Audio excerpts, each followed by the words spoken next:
Okay, it's live.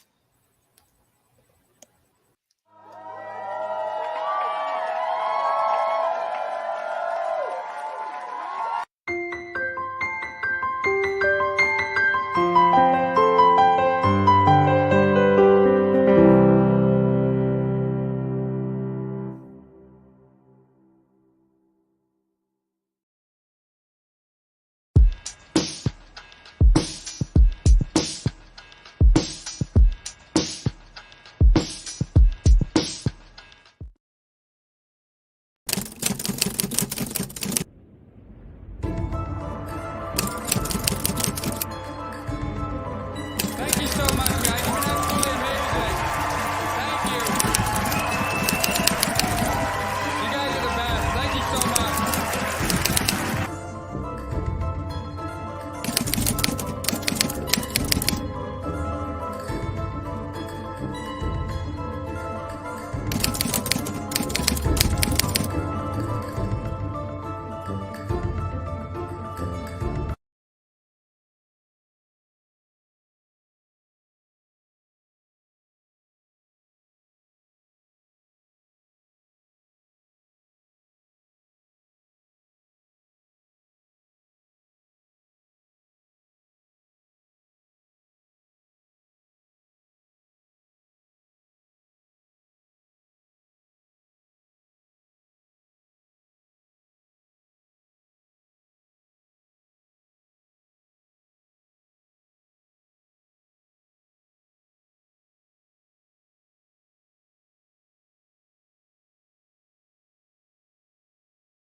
Charges, you guys run, I'll hold it back, I'll shoot at it, hold it back until I'm scared.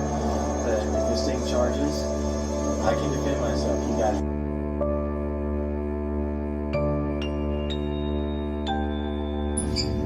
This was very late at night, everybody was asleep.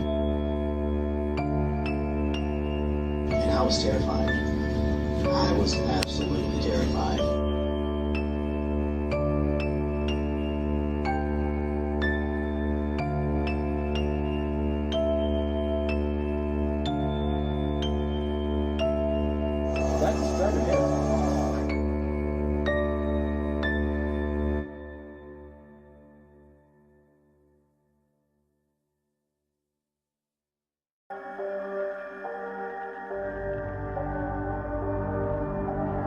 What is this thing?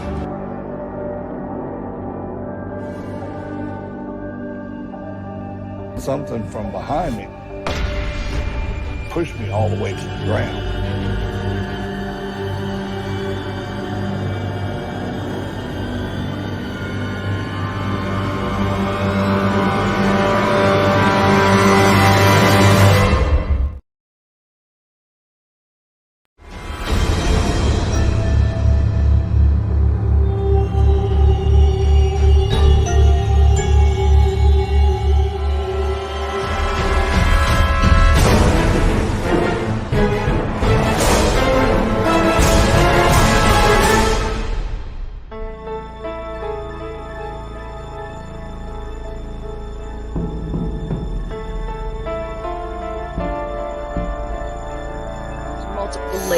spiritual activity.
The following program is intended for a mature listening audience. Graphic and explicit language may be heard at times. The views expressed and opinions given by the individual hosts and their guests do not necessarily express those of this station or sponsors. Listeners are advised, but neither the station nor owners and agents will be held liable for the content of this program. Rebroadcast, redistributed, or reused without the express written permission without the host or producer is not allowed. You are listening to Family Spirit International.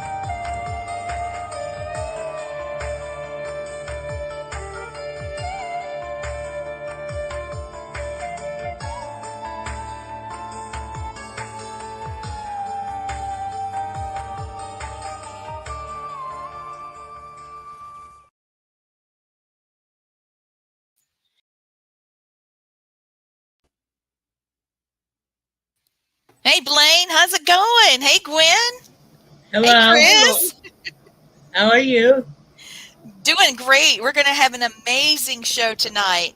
I don't Right know on. if you saw the trailer as Gwen brought it in or not, but we have Cherie Taylor. She is an award-winning television and radio personality. She's a comedian and actress, and she's a journalist. And that there she is coming in the backstage now. Hey, Sherry, I'll be bringing you on in just a second. And we also have John Clark, who is the owner of the Lantern Media. And then we'll have Ghost Hunters International, Scott Tepperman coming on at 8 o'clock at the top of the hour. So I'm really excited to have everybody. And this is going to be a great show, guys. This is going to be awesome. Right. Can you hear us okay, Blaine? It always is. Okay, good. Perfect. It said nothing. I was like, oh, can you hear me, Christopher? Yeah, I hear you. Sweet. All right. So I think we should go ahead and bring in Miss Taylor. I don't know if you guys know. I had the at the beginning in the intro. I talked a bit about Cherie, what she does, and she has won so many awards. I think she's won 9 awards this year, and she presented. She's presenting this weekend also at let me just get her in because there's just so much that she has done and things that she has won. Let me just get her in. Way to Hi. go. Hello, Thank everyone. you, Gwen. Hi, Hey, Sherry. sweetheart. Hi. So glad to be on here. Hi. Hello, everyone. Yes. Yeah, it's actually the awards I won were for 2023, but I'm Okay. presenting. So yeah, it Presenting, was yeah. a lot last year. It was a lot. So yeah, which is kind of funny. It was for the South Carolina Broadcasters Association. There we Right go. Yeah, and I was with a station out of Greenville called Magic 98.9. Then it turned into Magic 106.3. I was with them for 10 years, and then the station got sold off in March. And before John gets in here, John in 2020 had approached me about coming to the Lantern and writing for him, but by my contract, I couldn't do anything like that. So as soon as I was I called John up and I said, "So remember that conversation we had a while back? You still want me?" He goes, "I always want you." When you see John, you'll understand. That's and it's not in a creepy way. That's just John. So, so he brought me in with him, and I was already doing travel segments, so we thought it was the best way to merge the two because we have so many interesting areas around the Carolinas, Georgia, North Carolina, Georgia, Virginia, Tennessee, on down to Florida. Florida's its own little world. So there's so much with travel, and we have so much folklore here too, and so many Yeah. mysteries and so many unexplained. So it was just the perfect marriage of things. So Absolutely. I know that one of the things that I got a little bit of an echo. If somebody's got another one of our shows popped up, make sure you have it on mute. I saw that John Clark had asked you to come on board because he knew with your multimedia talent and all the awards that you've won, you would help him be able to tell the story. You know, we dare when others don't is the exactly. motto, and I love that. And that really resonates with Family Spirit International because we're constantly looking. Look at the kitty. Oh Yeah, my just goodness. on cue. That kid was Sorry. like, "Oh, well, I need to be across here. Here you go." They also put an advertising banner on the cat, so the cat can just walk across with it. There we That go. would be a great idea. Yeah. Yeah, we could do the cats, Luna and Ginger, and just Yes. billboard them up like they're little NASCAR drivers. Yes, Luna's actually waiting on Daddy and Nina to come back. They went to the store real quick, While I was doing the show, usually she photobombs. She has to come and say, "Hey." Oh, yeah. I locked. That's why I told Leah. I said I've got to. I'm still getting ready because I had a meeting that was an all day thing, so I had like 20 minutes to take a nap, and so I'm like I'm trying to get Right. myself together and lock the fur babies out of the room I'm going to be in. So I lured them away. I put food out for them, and I'm like, oh look, you don't need to be in here. Lock. So I'll hear about that later. I'm sure. Mine will be scratching on the door going, what are you doing? Why don't you let me in? It'll just add to the atmosphere, I think, because what's that scratching noise? Just the Oh, animals. we love animals, so they come on the show. It's more than fine. Okay, good. Well, mine it wouldn't be because there would just be a cat in front of the. That's So all anyway, right. John should be in here. He is, I think, trying. Okay. It Okay, looks I see where like. he's in the. Yeah, he hasn't got his camera on yet. I do see Okay. he's in the green room, coming in. So he likes to cover the paranormal cases in the area, or ghost sightings, or anything strange, unusual, fascinating, that type of thing, sensational, even true crime. Yes, he loves getting into that because there's so much here. I mean, well, we just had that big Murdoch case, a Oh, year or I so ago, know. and that was huge. And because everybody knew somebody somehow connected to that, or knew somebody that knew somebody from that area, and so it Absolutely. was everybody was like, oh, the whole world was talking about it, and of course we all have those connections. So John is actually finding those connections because if you saw in his bio, he said that he grew up and his house was haunted and there were some things going on. And it seems like some of these things tend to find him. And I remember growing up too and hearing, and I grew up in Greenville, South Carolina, and the school system in South Carolina, when you had the South Carolina history classes, I remember them showing things like the gray man, stories about the gray man. And I haven't heard anything about this one recently, but the beautiful Phantom of Daisy Bank. And so I don't know if you guys, because I know Lee, you grew up in South Carolina too. Did you, they Right, teach you right. guys that in South Carolina history? So those are the things that's like, that stuff. I'm not even sure if they teach that in school nor, because my kids go to school in Charlotte, but it's that stuff is history, and there's folklore, and there's real stuff around that people need to look into. And so it's just fascinating. When John told me what he was doing, I'm like, oh yeah, exactly. That's what is needed, because there's so much. People will talk about it, and of course, everybody, like, it's kind of like the game of telephone. They'll add their own little piece to it. So what John's original idea was to get the real story behind it and find as much legend behind it. Right on. Let's see. It says he's not connected, so he's still in there, but he's trying to get connected now. Can we He's say having bless his trouble. heart? Can we say bless his heart? Bless his heart. Bless it. Yeah. So I was thinking about some of the other myths and legends and things that has happened in the Carolinas, like Lizard Man in Bishopville area, and there's numerous Sasquatch Bigfoot sightings. There is so much. And yeah, I just texted him asking if he needed help getting connected. Bless him. Yeah, he's struggling. But yeah, there's so many sightings. And like, as I mentioned to you when I first had the first conversation with you, I have a cousin that is actually working through that. Amanda, it's amazing. There's so much here. And it's like, some people will talk about it, and then some people won't talk about it till they hear someone else. And then they have an extension of a story, And so it's just fascinating. So I know that there's some really cool places in North Carolina, since you're in the Charlotte area, that are haunted. There's the Omni Grove Park Inn. I've stayed there, and it is definitely haunted. Really, the Pink Lady is known to roam that. And since the 1920s, she fell from the 5th floor of the Palm Court atrium. Oh yeah, gosh. There is in Charlotte, there's also a haunted fire station that we did a little brief thing on the lantern for, but I want to do a more in-depth go in, but now it's kind of a museum. But there's also their hotels, there's like boutique hotels in Uptown that people like, they love staying there, but it's just like, they don't know if they come to town, they're like, oh, they like it because of the style of it and the feel of it. But I'm like, there's also so much legend there. Oh, And I will tell you this, in 2021, before they opened theaters back up where you could go inside, I'm also an actor. And so I did an off-Broadway production with this team from Broadway that toured the country. And they had little stations you would go to around Charlotte.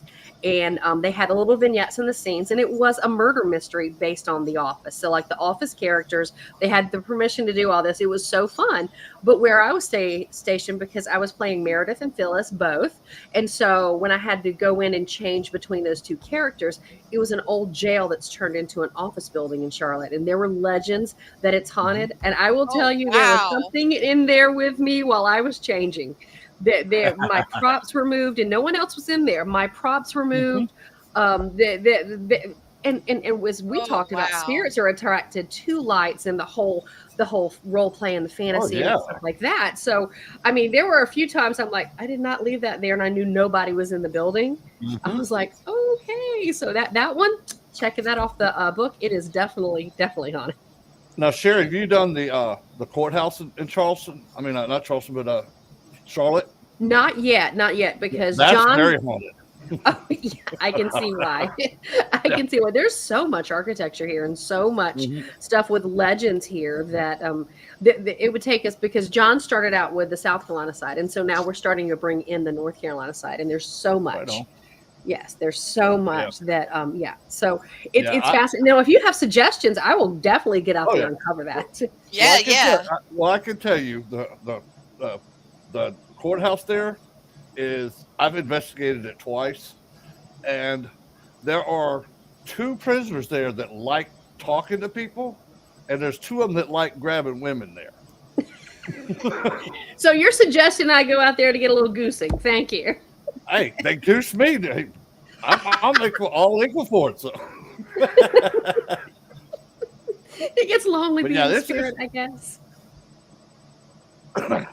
So I'll definitely they're happy to talk to you, and the ones there, definitely just walk by. You can pick up energy just walking past the place. There's so many people that have had their fate sealed in that courthouse. Probably a few of them hung there in the courthouse at one time. I would think so, because that would happen, because they did have the yard. A lot of the older courthouses had the yard where that would take place. Not the day of, but pretty close, because back then they didn't do as we do. Yeah. So they would actually they would actually have people set up with concessions like sandwiches and drinks where people could go watch the hangings there. Oh my God. Yeah. Bring your family on a picnic, watch them get hung. All right, let's go. Well, there's stories of that happening during the French Revolution. I mean, the whole thing was like everybody was just going to see it, because it was like their daily soap opera. So I guess that would make sense that it happened, but still, because you do read some folklore and some legends, where people have like, I saw my blah blah blah blah blah, or my great grandmother saw someone that was hung, or this, that, and the other, and I'm like, it's a little. Well, there's John. Look at that. All right. Sorry to keep you waiting. Complicated business. No problem. Hi, John. Thank you for joining us. Understand. Yes. So first things first, I want to apologize. So I had to switch computers. So I got some new equipment in, and it just didn't sync up. So I don't know what's going on, but my apologies. Well, the Facebook chat's not working, so I'm having to use my phone to be able to track it. So, it's just going to be a night, and that's okay. There's something in the air. Yeah. But people are really liking what we're saying and things. And for those of you that are watching, if you are in the chat, I will see you. I've got my phone in my lap so I can see what you're saying. But I know that there are people go to my page and see if my Facebook is doing. I'm going. Thank you, Gwen. Mine is all the way up as well. Is it going for you? Do you see it? Yes. Okay, so it is live on Facebook. Chat last week was stupid, and it's stupid this week. Get it together, Zuckerberg. He complains about everything that we do. We I pick up his know. feedback. Oh Yeah. my goodness. So you won't see, guys, you won't see anything up about different comments, but I can respond. Since you guys are in Charlotte, I'm going to get back what we were just talking about. On my bucket list is the Duke Mansion in Charlotte. Have you guys ever seen it? I Oh, have not. yes. I have. Yeah. But go So ahead. John Avery owned the Duke Mansion, and he started having an affair with this young writer while his wife was institutionalized. And he kept saying, "I'm coming for you, dead or alive." That was his little statement. "I'm coming for you, dead or alive." Well, soon everybody saw he wasn't going to leave his wife. And so the writer said, "Okay, well, it's over." And then Avery said, "Hey, I want to meet you," like a year later. "Hey, I want to meet you at midnight." So she went where he said to go and saw him approaching and reached out and grabbed her wrist. And then, but her hand went through him. And it turned out that he had died a week earlier. So she actually saw him in ghost form, I guess you'd say. And so that's why, Dead or Alive is associated with the Duke Mansion. I want to see the guy. I want to go there and see. There's 20 rooms and they're beautiful. So I want to see that. I want to go there. Well, let's make the bucket list of things to do in Charlotte around this part of the area, and let's go see the haunts of the Queen City. I definitely want that. I want to do that. Maybe all of us can get together and head that direction, and maybe we can get the writer, find out who the writer is, and see if we can get some of the writer's work and we can read it in the mansion. See if we can trigger Mr. Avery to make an appearance. I think that could happen. Now, John is from an area outside of Charlotte. He actually lives in Greenville now.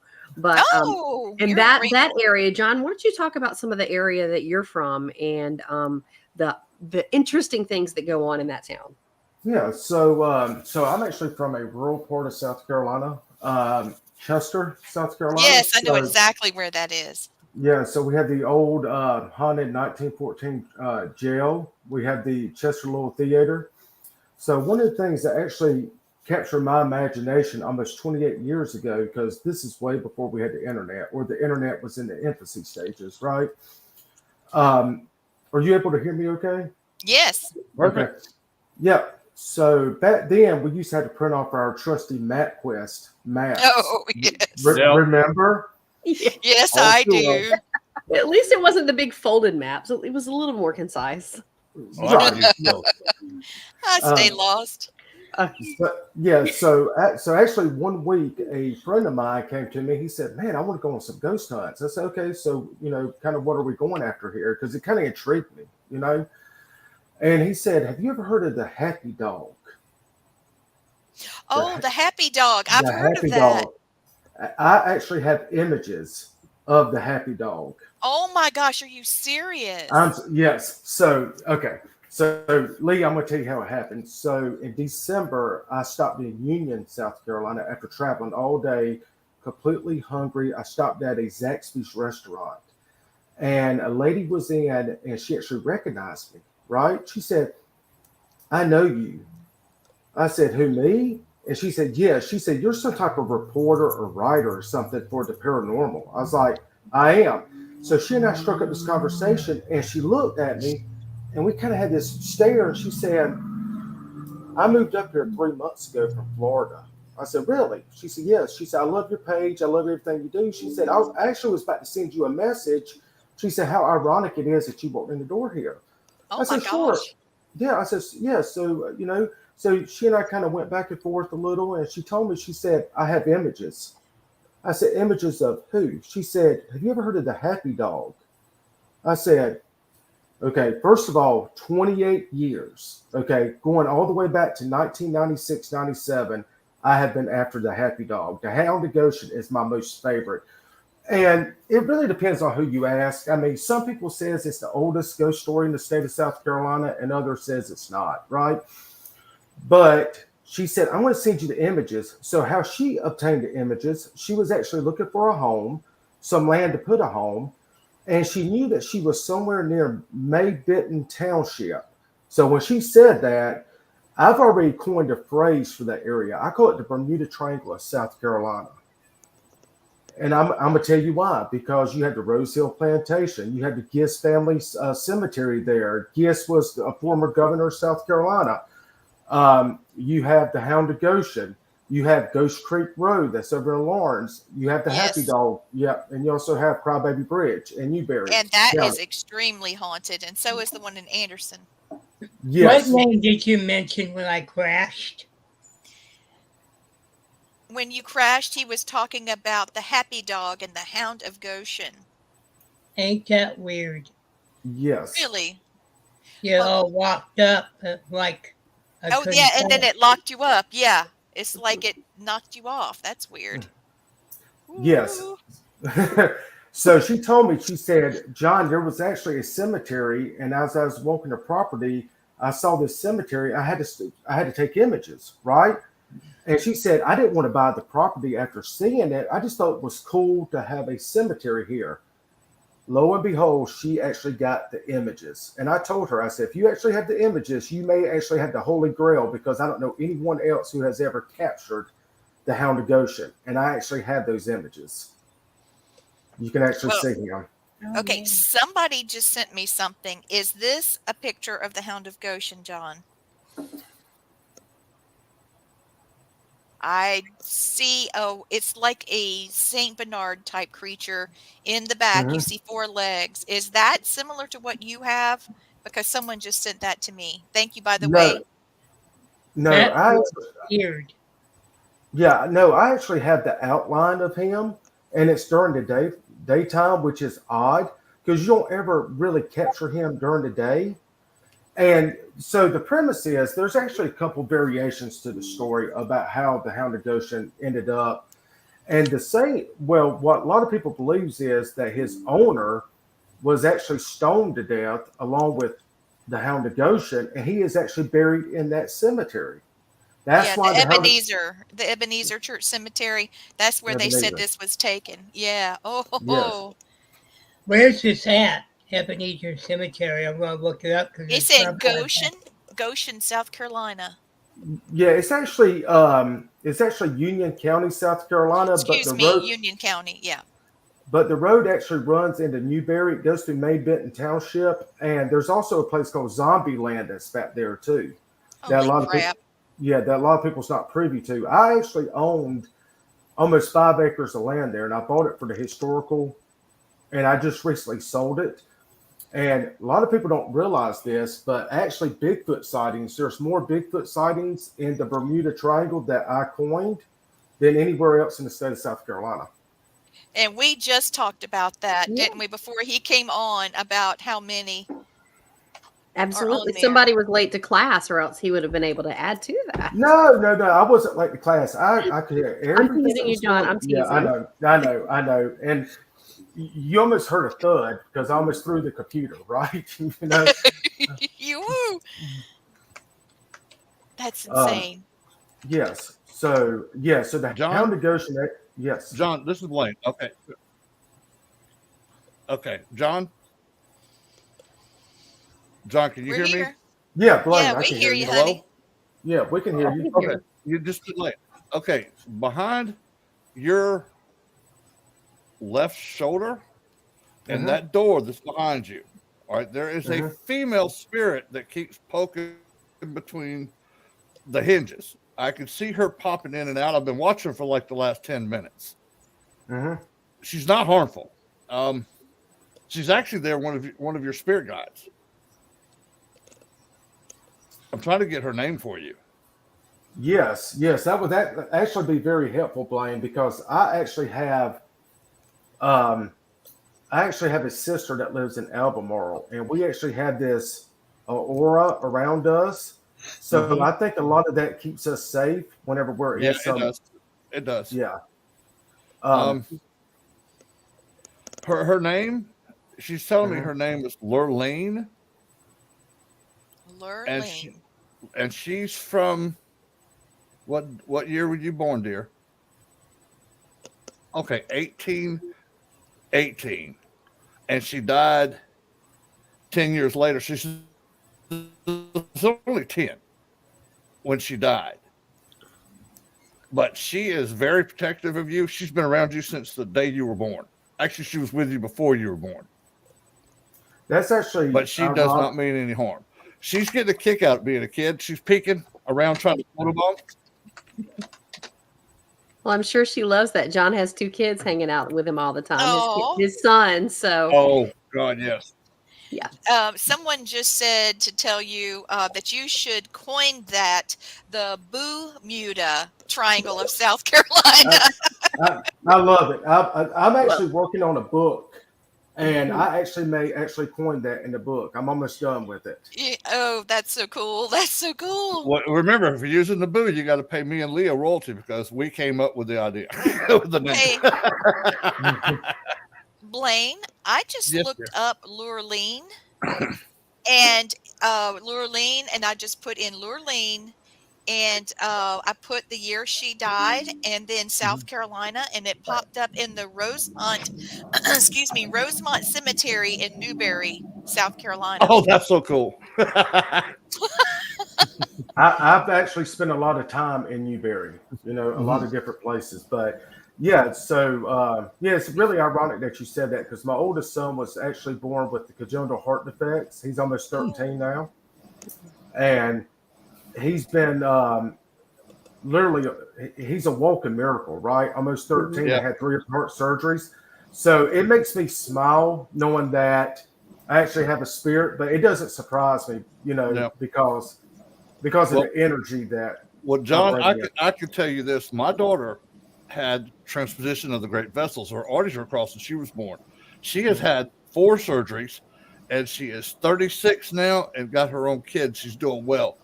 And so I can feel you with that, dude. And special kids like that, they have some of the most badass spirit warriors that protect over them.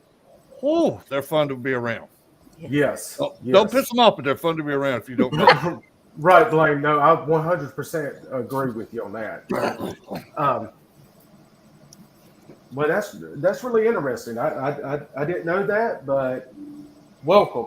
I'm glad to have you here. You were also mentioning some of the area around Newberry and some of the areas, so that just she decided to make herself known, I guess, if you could think of it like that. Right. I'm sure she's, bless her heart, imagine being a little girl and seeing you and maybe just wanting to be a part of your life, having such a short life. I think it's wonderful. Yeah. We did a big investigation in Newberry. Have you ever heard of the Gilded Bat, the bed and breakfast in Newberry? John, if you haven't, you got to go. Yeah, you got to go. Yes. I took over Lee's phone the other day because she passed the phone to the caretaker of the Gilded Bat, and at like an hour and 15 minutes later, she's like, "Oh, I need to give her phone back." So it was a great conversation because I'm so excited to come down there. It's a beautiful place. It's the house was built in 1800 and it's been remodeled, and also the rooms are New Orleans style. Also the golden age of horror movies. There's the Bride of Dracula. There's the Medusa room. There's just a bunch. Dr. Jekyll, Mr. Hyde. It's just gorgeous in there, and it is haunted. And I teach. Blaine helps me teach. Gwen helps me. We have a class at Piedmont Technical College. And I'm really excited. We've been to the Gilded Bat several times and investigated, and we love going there. And we've been to several of the cemeteries in the area, and we've had some really fun experiences with the living history that's there. Mm-hmm. It's actually funny because I've never heard of that particular story, but Newberry has so much history, right?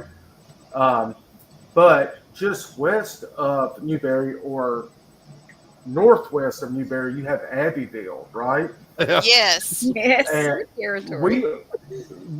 And I actually we have written many articles on Newberry, and one of the things that get me strikes me is the birthplace of the Confederacy, but ironically, it's also the deathbed of Confederacy, right? That is correct. Yep. We have actually labeled that area as the second most haunted county in the state of South Carolina, right behind Charleston.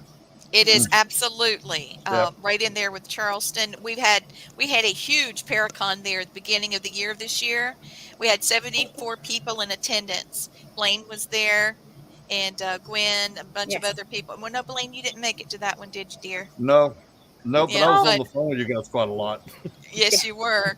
And it's very, very haunted. And there's some places that I could take you within that area. Oh yeah. There's a comedian that is there, a spirit comedian, and he came from the Newberry Opera House. And I walked into one of the rooms, and I had my equipment up, and I could see him sitting there, and the equipment saw him as well. And I said, "Well, it's nice to meet you. My name is Lee. Are you from the Newberry Opera House?" And he said, "Yes, I was dying to meet you." I thought, Lord have mercy. That's what my dad would say. Oh yeah. Dad jokes to the max. Yeah. Spirits have some of the best humor stuff I've ever heard come out of people. I had a spirit one time. We were talking about when Dodge was coming out with the new Chargers, and I hear this young spirit, probably about 14, 15 years old, goes, "No shit, they're bringing back the Charger." We've had a lot of fun things like that. I Oh. mean, the things that they come up with. Wait a minute, we got comments. Have we got the? Yeah, we do have a few. Thank you, Christopher, for helping. It did come up. Thank you, Christopher. He's been posting in it, so I guess it's finally working. All right, so we're getting there.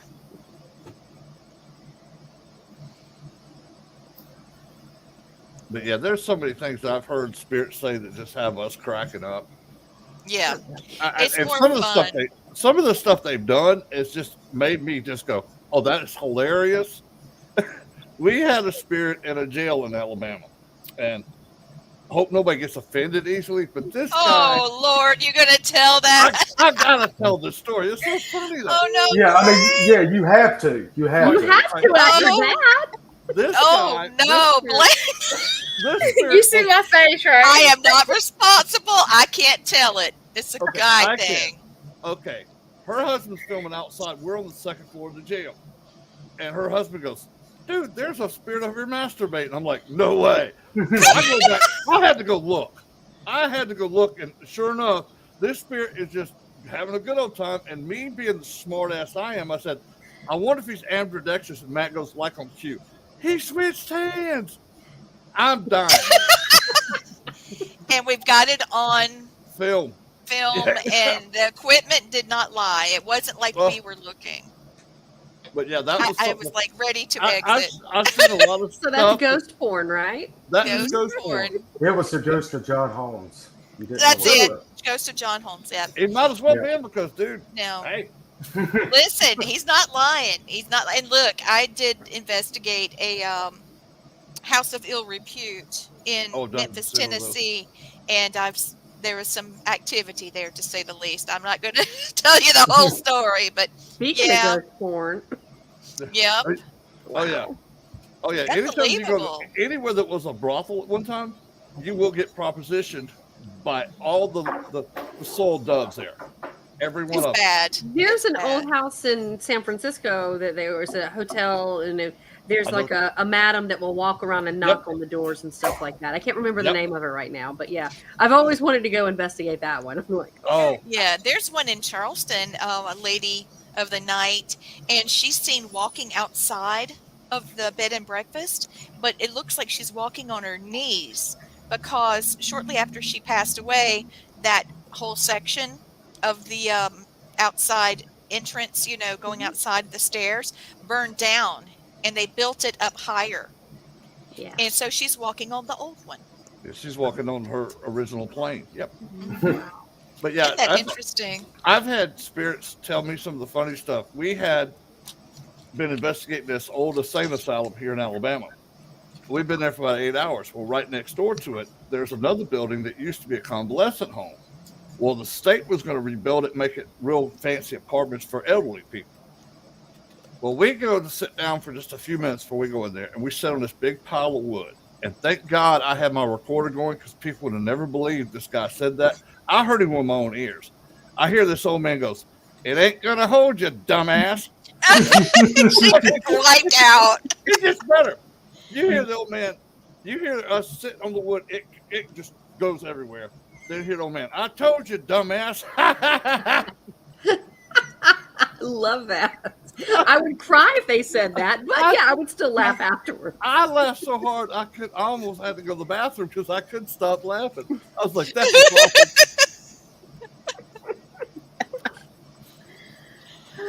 But, yeah. So there's more things that are funny, that are crazy and interesting that has happened with the paranormal than jump scare spooky.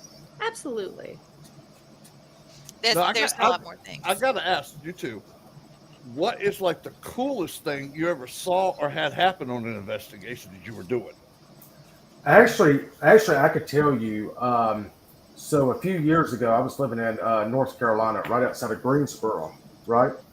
So it was a 3-story home. The downstairs was a complete basement. Then you had the second floor, which was on the ground floor. And then, of course, you had the third floor. So if you looked at the home, it only looked like 2 stories. So one night I came in from Fayetteville, and this is when The Walking Dead was, I think, in season. Yeah, filming there? No, not filming there. They actually film in Sonoya, Georgia. Is actually where they film.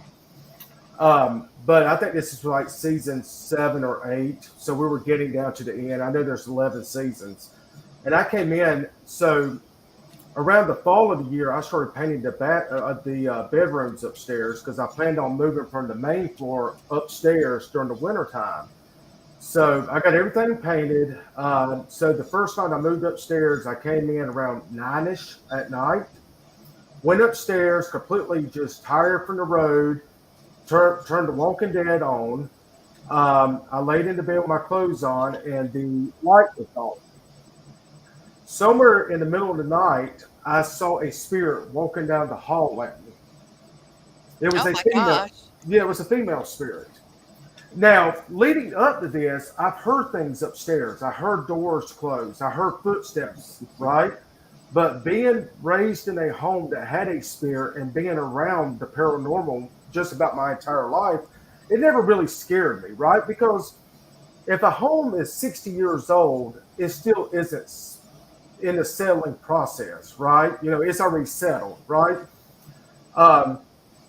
So as I was laying there that night, somewhere after in the wee hours of the morning, I saw this spirit walk down the hallway.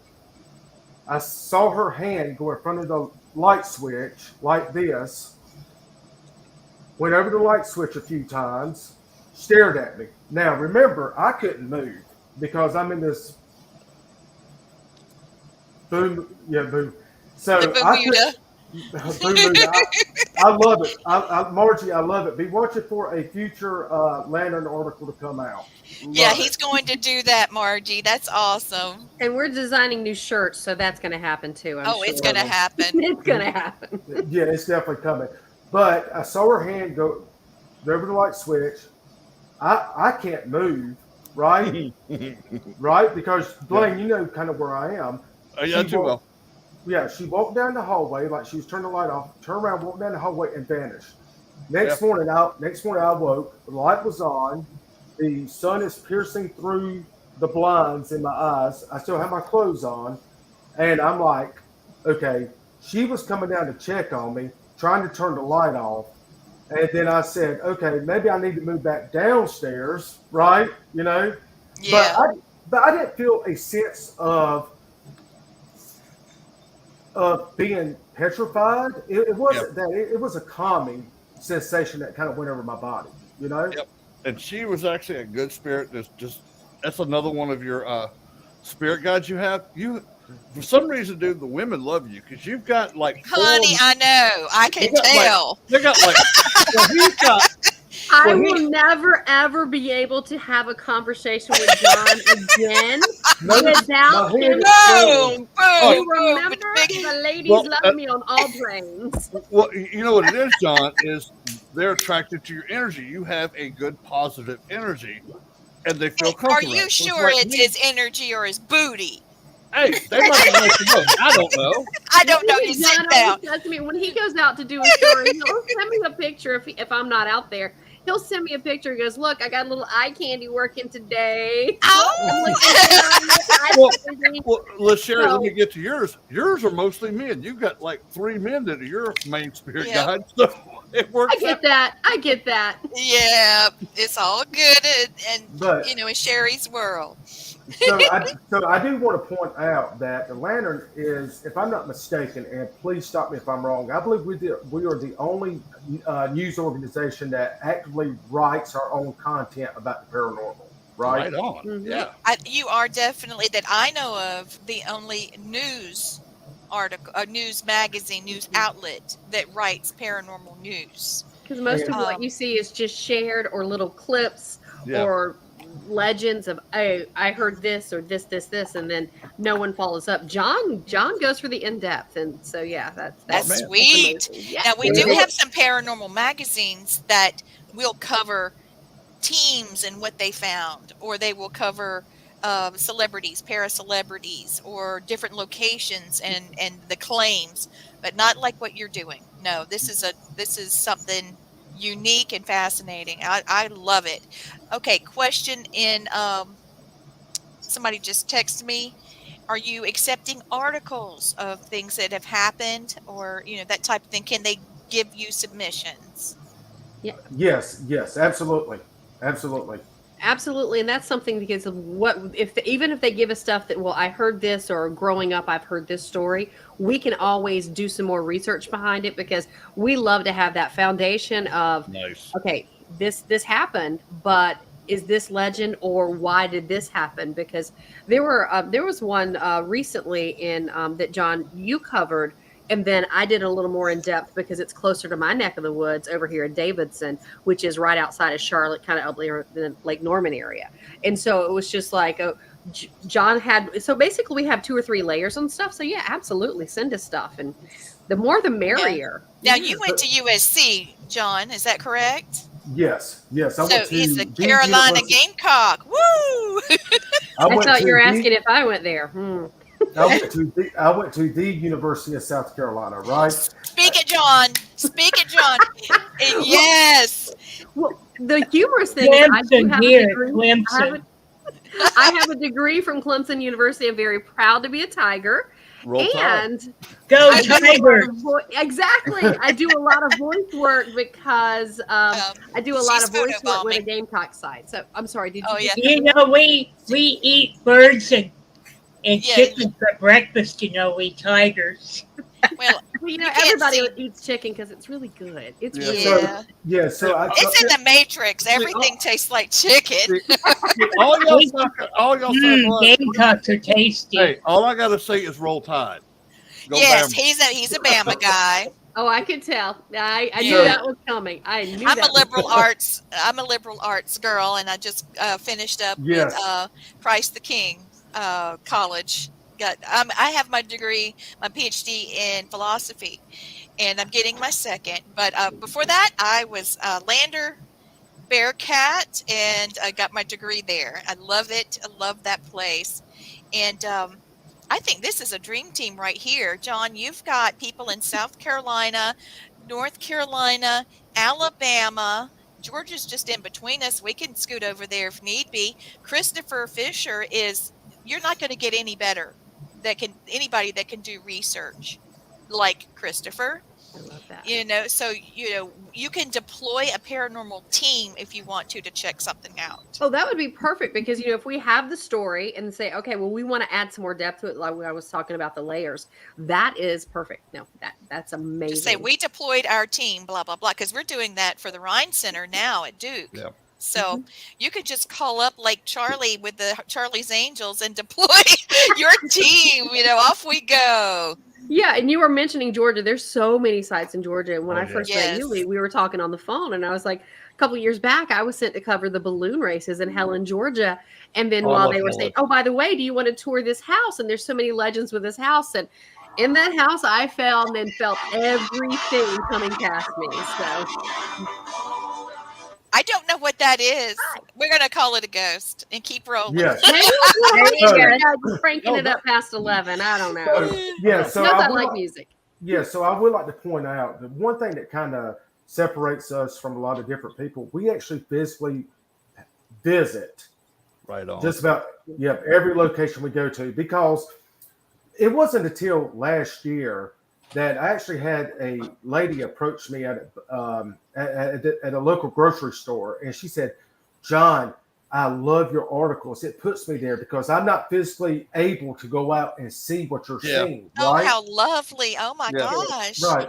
And with my oldest son, he's 13, and when it's hot outside and the heat is on cremate, like it is here in South Carolina. Yes, Lord. Yes. Yeah, it's on cremation. He's not even That's another Johnism. You want to coin that one, John? No, John, Yes, I'm stealing that one because Alabama, it is like you're in a crematorium. So Yes, I'm stealing that one too. I'm just having to mute myself. You messed me up. So even going to the zoo is a huge ordeal for my son because of how hot it is. Yeah. So when I'm out, I have that in the back of my mind. And then I had a person reach out from me from Sharon, South Carolina. Her son actually turned her on to the lantern. I think his name is Blaze Mode. He's about 12 years old. Very cool. So I went up. It wasn't really anything that we did, but I covered his lemonade stand that he did, you know. And I actually took a photo with him. And I'm like, okay, so you'll see some of the things that I kind of tweaked a little bit with the lantern. So if I do a small town article, sometimes I'll put tidbits for kids at the bottom. Yeah. You know?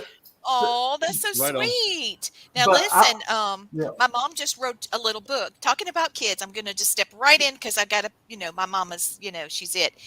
She wrote a book called The Haunted Countryside, and it's a children's book between the ages of 6 and 10. And I have one called Tales in the Dark. So if you would, and mom's book has coloring pages in it. It's a lot of fun.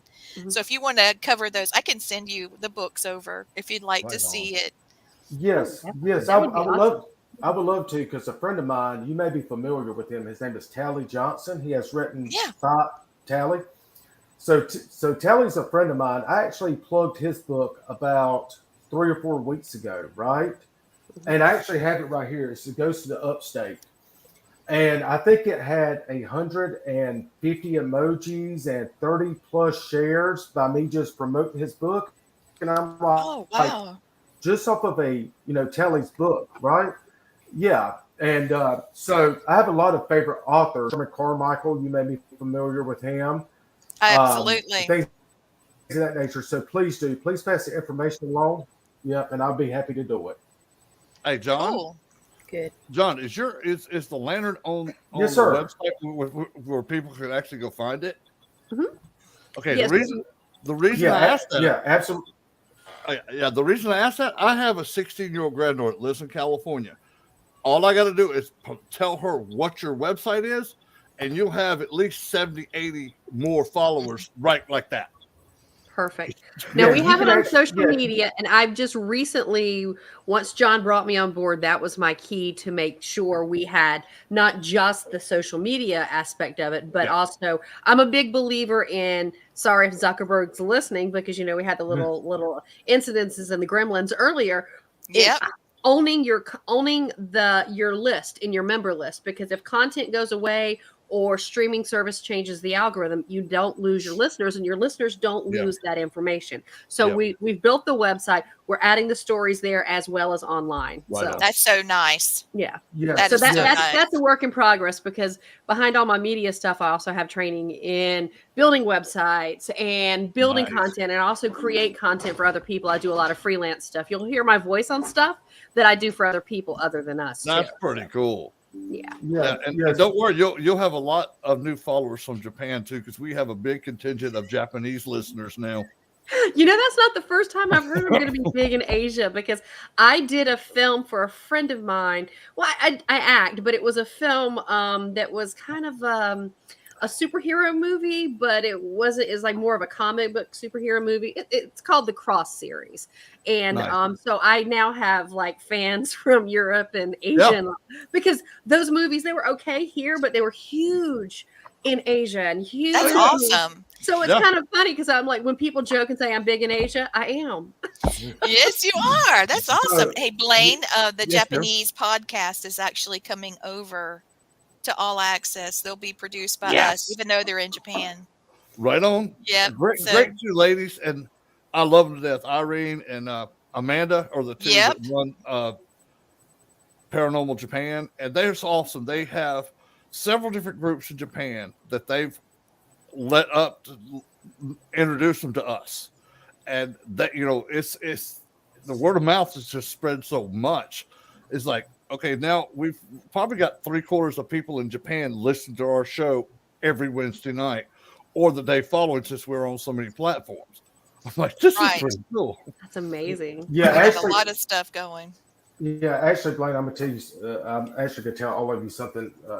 I think is hilarious. So last year, I actually read the Susan Smith letter that was sent to her by her boyfriend. So her boyfriend sent her a letter before she did the horrendous, murders.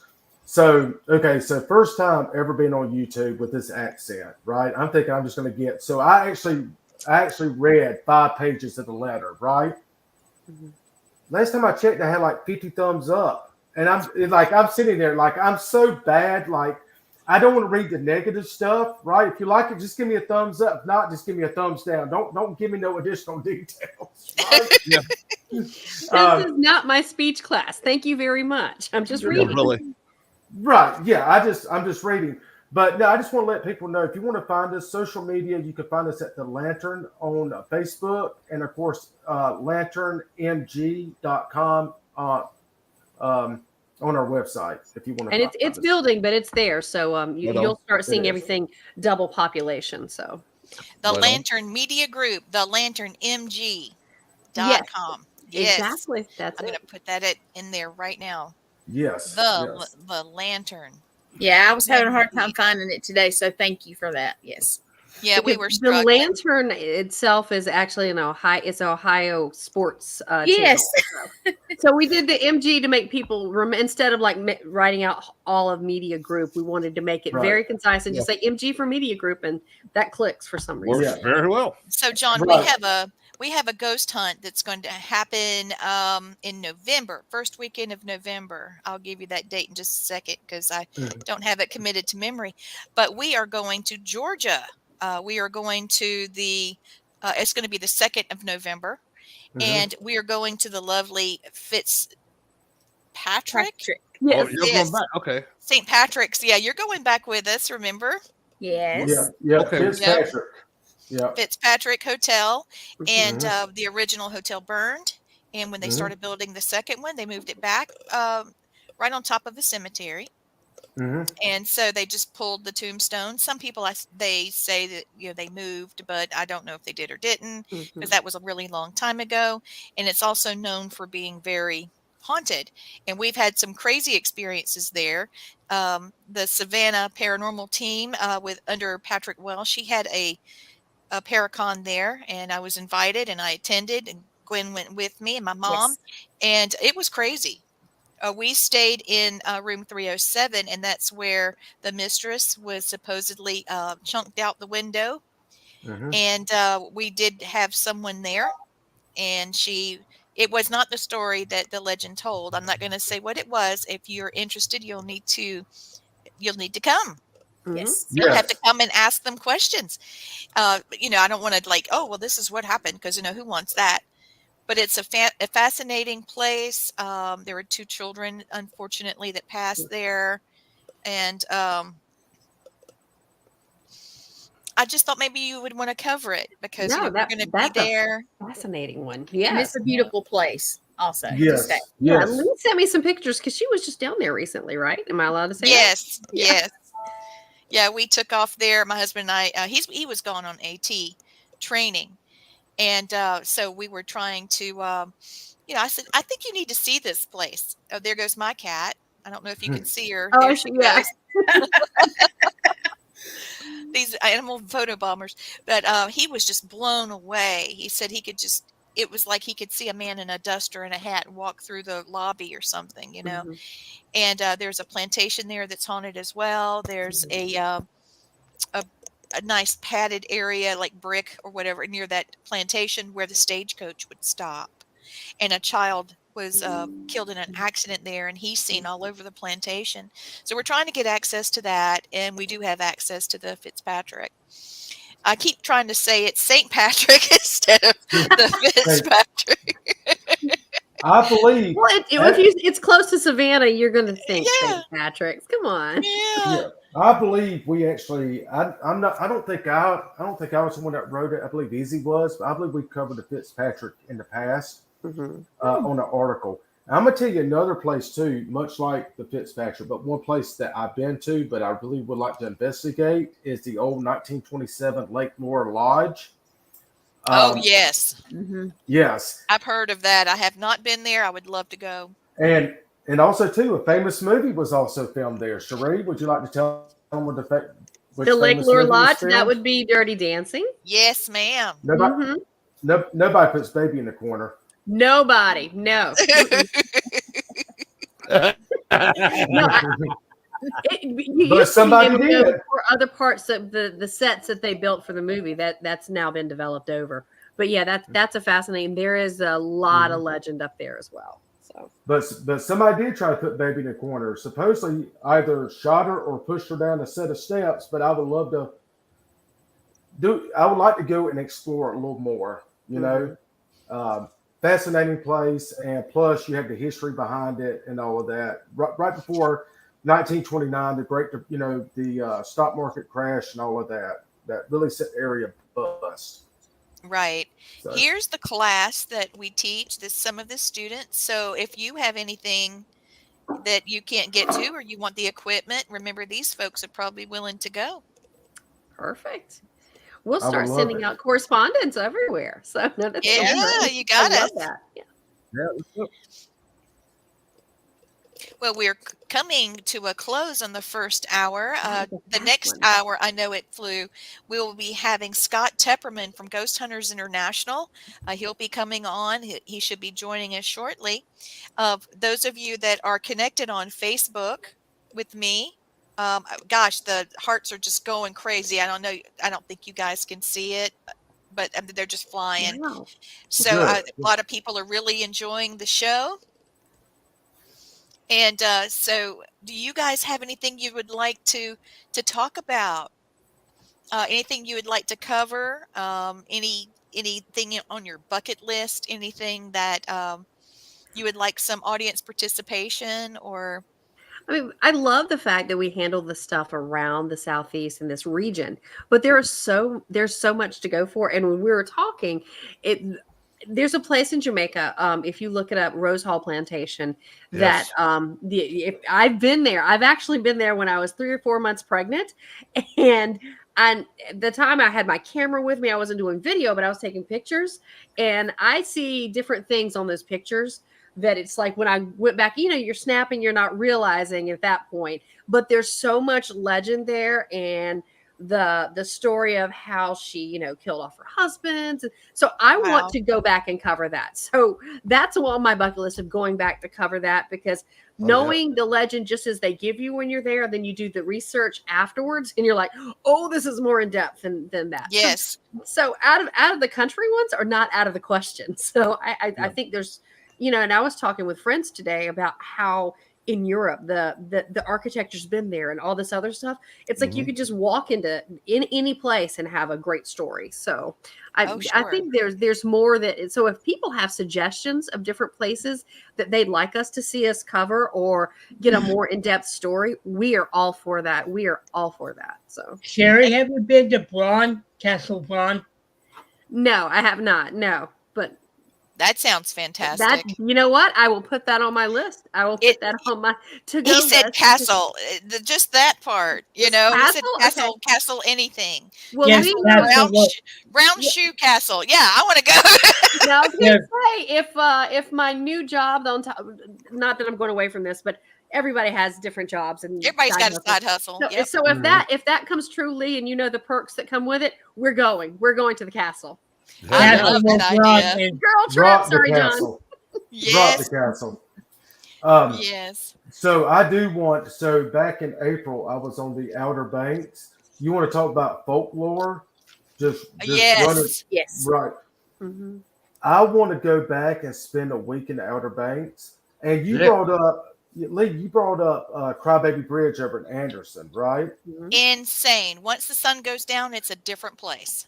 Yes, I have images, right? And I actually been on the bridge before, but one of the things that strike me, and I laugh all the time, they actually sent that bridge. Lee, let me know. Blaine, let me know.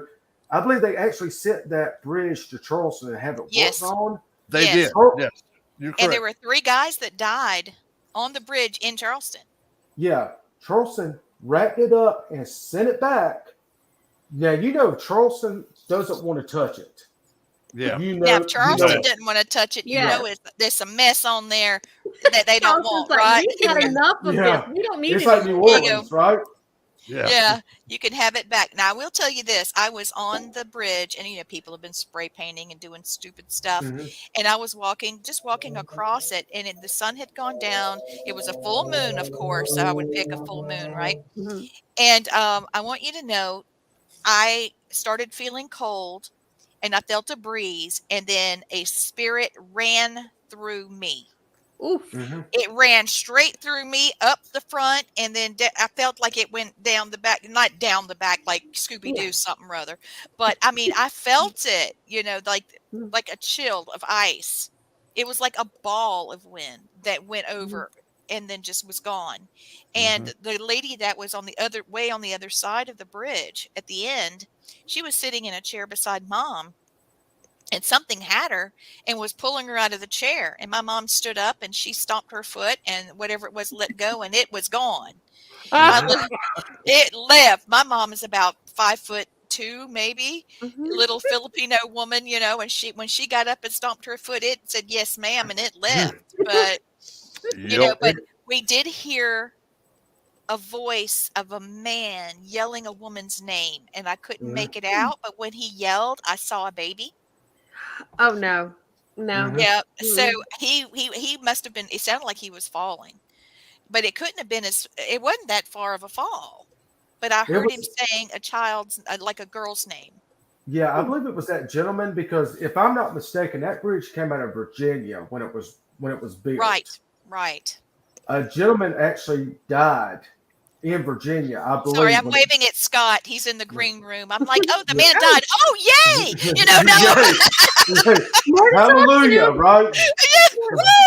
No, that's not what I did. I just love me some Scott. There he is. Hey, Scott. Hi. So, guys, this is Scott Tepperman from GHI. He's a horror actor and producer. So this is Sherry Taylor, and this is John Clark, and they are John owns the Lantern Media Group, and he actually covers news about the paranormal. He's not just doing stories or whatever. He's actually covering news when people have must have lost him. He was trying to get connected. Mhm. He'll be back. Yeah. I think he was Another readjusting his camera angle. He was. Another victim like I was, There you Yeah, go. honey, nothing's working tonight. Okay, I'm It's the gonna gremlins. It's the gremlins. Gremlins. No, One it's card not pull. gremlins. John, I'll tell you this. We have more technical issues on our There he show. is. Welcome back. And if you go back and listen to the show after we do it, you'll hear voices that weren't ours. You'll see stuff that we don't see right away. Our show's always EVPs. Oh, Lord. God, yeah. Well, our show is super haunted. It really I is. got a hair in my mouth. I y'all. love it. Everybody just wants to say something. Everybody They just wants to be do. heard. So that's what Honey, it is. my Just house let is it so through. haunted. It's Oh, unbelievable.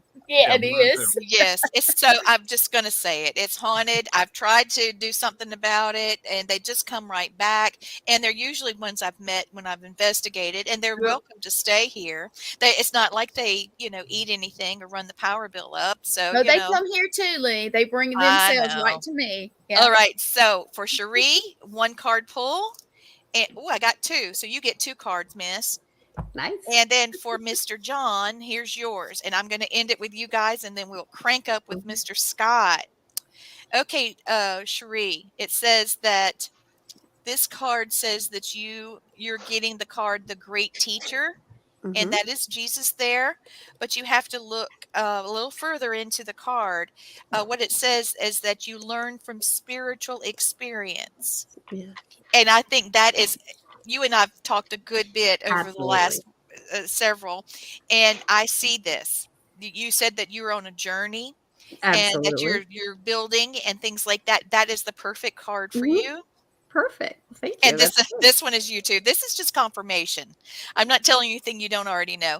This is the warrior card, and we've talked about being a female, fierce ladies. Be fearless and stand strong. And I know you've had some things really interesting coming your way. yes.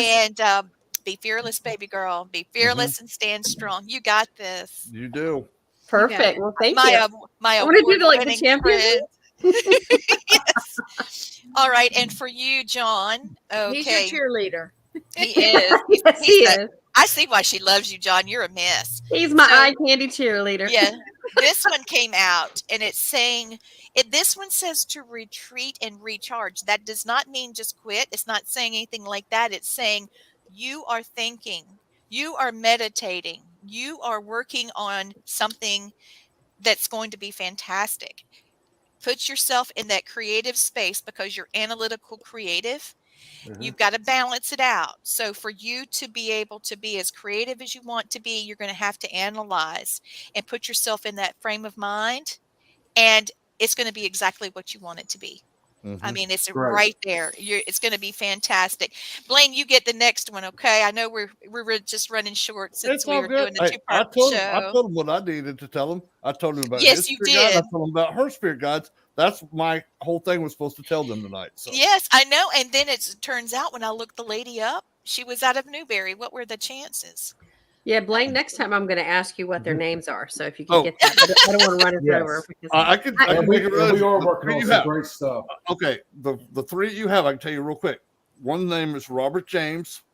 The second one is named Henry Rogers. And the third one, come on, tell me your name again, buddy. I'm not looking them up. I'm not doing it. Okay. This guy's being a smartass. He said, He's related to me then. Is it my dad? I'm just wondering because my dad, that would be my dad. okay, this is what he told me to say. Well, just tell her I'm Glenn Miller. Like the big Oh, band leader. Lord. I'm like, Oh my gosh. I played Yeah. clarinet growing up. And Gosh. okay, so you have Glenn Miller as one of your spirit guides. Hell. is freaking it cool. actually Glenn Miller or is it someone that just No, likes It's, clarinet? it's actually Glenn dancing. No, I love Glenn Davis. Mother. I love that guy. Yeah, He's sexy. I don't care who you are. You're wrong, dude. But yeah, that's your name. He is Glenn Miller, the big Well, band tell him leader. I'm sorry that my clarinet's No. clarinet's still up in the closet. He can hear you. He picked you for your energy, not your music. Oh, girl. Yeah. I have a lot of energy. He picked you because you're pretty, girl. That's tell the Aw, truth. you're so sweet. I love you. Yeah, love you too. All right. Well, I'm going to go ahead and close out with you two. Please come back anytime. Yes, please And you do. know, I'm up Thank to you. all the shenanigans. If you ever Oh, want to absolutely. include Yes. me, I'll bring the party. All of us. Yes, all of us will. What's You the get us party? all. This was wonderful. Thank you guys for having All us. right. Yes, Happy thank to you have so much you. for having us. Bye, Thank you. Sherry. Bye-bye. Bye, John. Bye-bye. Take Bye. care. So much fun. Scott, the man in the house. Hello, How hello. you doing? Good. How are you? I see your collection behind you. Yeah. Oh my gosh, I am so jelly, guys. Yeah, I got he's like the horror and then the honeymooners and horror. I love and it. Nice. The honeymooners are where it's at. That's Yep. the Flintstones. They're the Yeah. Flintstones, Yeah, right? that's what the Flintstones were based off of that. Yeah, In fact, they had some writers from the early episodes of the Flintstones were actually honeymooners writers. And Yeah. Jackie Gleason, a quick story, he actually wanted to issue a cease and desist order Mhm. to that show because the plots followed very similarly. Oh, And God, and if you could tell when they started, they weren't really kid related until they started adding the alien, and it was pretty straightforward. And people advised Jackie Gleason against doing that because he didn't want to be known as the man who killed Fred Flintstone. That's Nice. true. Well, So- originally they had asked him to do the voice of Fred. Right. It was going to pay him a lot of money for that back time. And like you said, he would sue them for copyright. And Yeah. they're like, dude, come on. You can't. Well, do he that." had the writers on there, so it was not even. It was more than coincidence. It was. Yeah. Another thing I'm jelly about is you've gone every damn where. I know it. Yeah, been a Gwen and lot I of were places. watching you guys, some of your shows, and it's Mhm. like, God, I wonder what it was like going there. Wow, look at that! Wouldn't that have been cool? And we were all, just going on and on. It's cool, but the thing that I never went. I never left the States until I joined the show, and I didn't care to. I just Oh, had wow. no interest in doing it. But I would hate when it sounded really pretentious to me when you talk to people sometimes, not Ghost Hunter International related, but just in general. You speak to people and they're like, "Well, was I in France or Italy? Oh, they all seem to blend in right now." It's like whatever, But it's really true.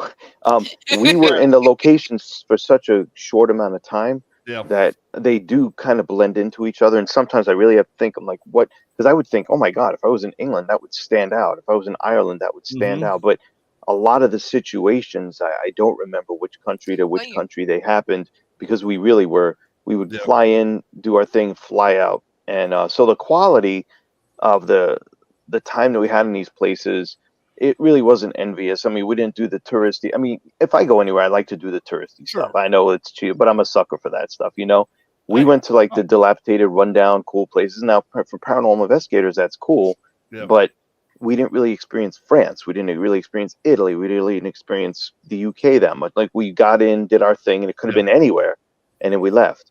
Yeah. So the quality of time that we had in the countries wasn't, when we weren't filming, wasn't that much. We would usually maybe have 1, maybe 2 days to ourselves, and at that time, Barry would usually we would Yeah, try Baz looking is at some cool. stuff together. Yeah, and Barry would kind of pull something together and say, "Hey, this is," try to find something that was really cool that would kind of symbolize almost where we were. That would really Yeah. be exclusive to that place. And usually it would be Barry, Paul, Joe, and myself, and we would just make a day trip out of it, and like do volcano boarding or something, or do zip lining or whatever. That Once in sounds a like while, fun. the girls would go with us, but usually it was just the 4 of us, and the girls would do their thing, which was fine. Yeah, we tried to do whatever we could with the small amount of time that we had. Sure. I'm glad you had some fun. How Yeah. many hours a week do you think you filmed? I'd like to say that for each investigation, we must have filmed 100 hours worth of footage between all the cameras running and everything. And we didn't envy the editors because we would just send everything to West Hollywood. We'd get it in the mail, like priority mail, as soon as we wrapped them. Pretty much, the tapes were still warm. There was the mini DV tapes and all that stuff at that time, Right. and whatever we used. And it was just we would get them to them really quickly. But we filmed a lot. We usually film between 2 and 3 days, maybe 6 to 10, 12 hours at a location. It wasn't Yeah. crazy, but it was enough to get in and see what Yeah. we experienced. You filmed 5 years? So the show was on from 2008 to 2012. I got on at the end of 2009 and ran it into the ground. Of course, Went that's down good. with the ship pretty much. Yeah. So yeah, I was on 2.5 seasons, just It about should be 2.5 back. seasons. You Yeah, guys it should do should. It was a good one. Just It was oversaturation. Too many of them on TV. And at that Yeah. time. It's Yeah. coming back. They're all yeah, coming yeah. back. Yeah. Well, cool. So, what do you feel is more difficult, filming in the horror genre with all of the different, all the special effects? I mean, you have to get Mhm. it in the such a number of shots, because you're wasting blood and you got to wash the clothes or change or reset, clean. Yeah, no, I always thought I was always a horror guy, not a paranormal guy. Basically, when I moved to Florida, I realized that I found a local paranormal team by me, and I didn't even know that was a thing. And so I reached out to them. They got me on board, started having a good time, and just took it from there. And it kind of took off. But I put it in a back burner. Like, Ghost Hunters International was a casting call, literally online. And I had my own paranormal team for a very short time. And the person that I was on with, that I was running that group with, submitted both of us online because they had contests online, Ghost Hunters, the original one, quite a few times. Like, do you have what it takes? Jason and Grant want, you'd always see those ads. And there was one where you could win a walk-on spot with them, where you could investigate with them. One time they had where you could win a box of equipment and all this. And I went above and beyond trying to get all this stuff. I'm like, I'm going to do, and nothing. Didn't even hear back from them. And I'm sure millions of people applied. So by the time this GHI casting call came along, I was like, the hell with this. I'm not even going to waste my time, because why bother? So unbeknownst to me, the other co-founder of my team submitted myself along with him, and they liked me or whatever. They got me on board. That basically didn't look back after that. But I had always been in a horror, interested in the horror field. I obviously grew up in the VHS era, and I used to, it made a little. And I used to rent all these horror movies and slasher and all this stuff. And then when I went to my local video store, and they didn't care, they were the mom and pop stores where if you gave them that 99 cents to rent something, they didn't care how old you were or what you rented. Yeah, exactly. Like, here you go. So I rented everything that they had in those subgenres. And then when I ran out, because it was a store that I had frequented, I saw this, I think it was called Fantasy and Supernatural at that time or something. I started looking into those films and watching those, and I stumbled across something called the Amityville Horror. Yeah. And I didn't know at that time that was a real thing. And it's been debunked over the years, or there've been like witch hunts for this stuff, and people have been going out of the way to poke holes in all this stuff. But my family at the time told me that was a real case, and that really happened, and it wasn't too far from us. It was in Long Island. I was in Queens, but like some of my family was on Long Island, so it didn't take long to get there.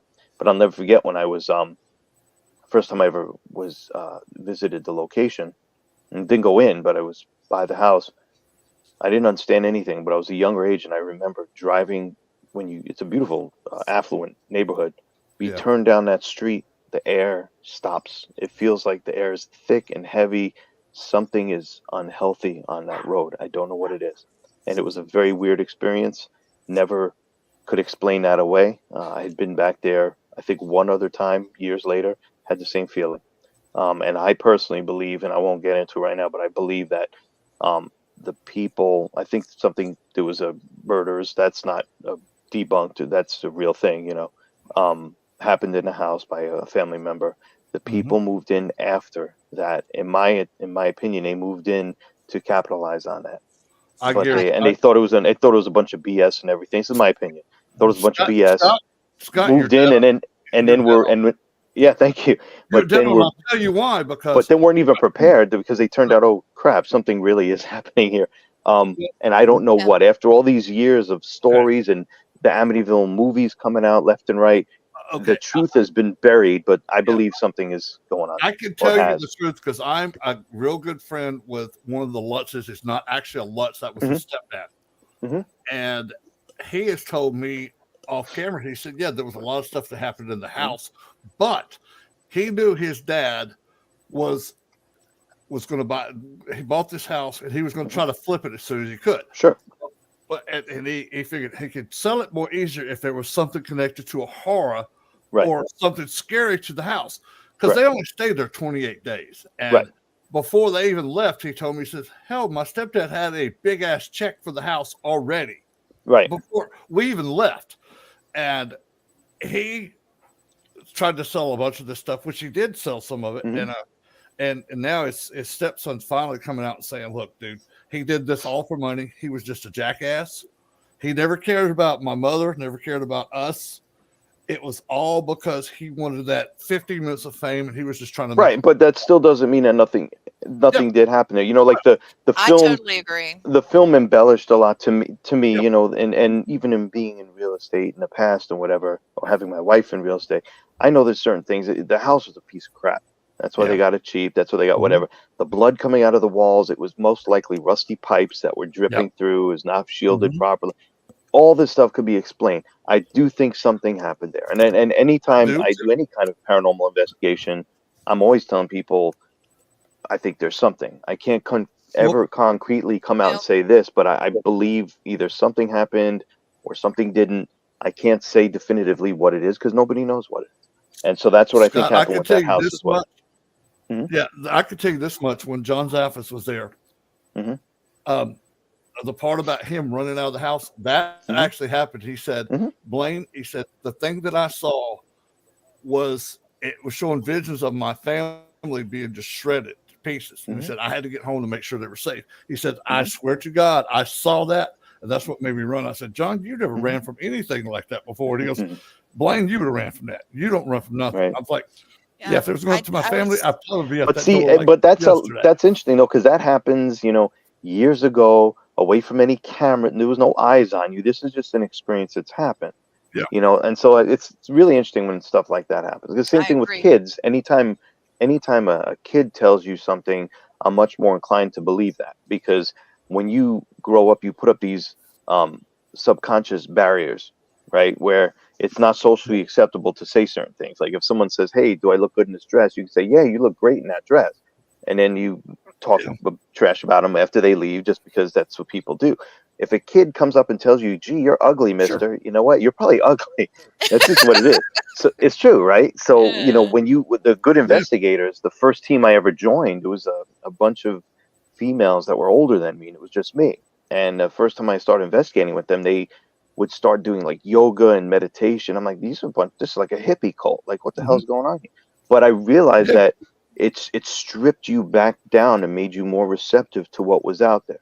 And to And me, yep. at least exactly. doing, you know, I don't investigate that much now, but I can tell you that I'm a much more in tune to my surroundings now, and much Mhm. more Oh yeah, effective investigator now than I was, because I can go into, for some reason, I can investigate a 20-room mansion, and I can say for some reason the third room up on the top left in a corner, I felt something there. I want to go back there for some reason.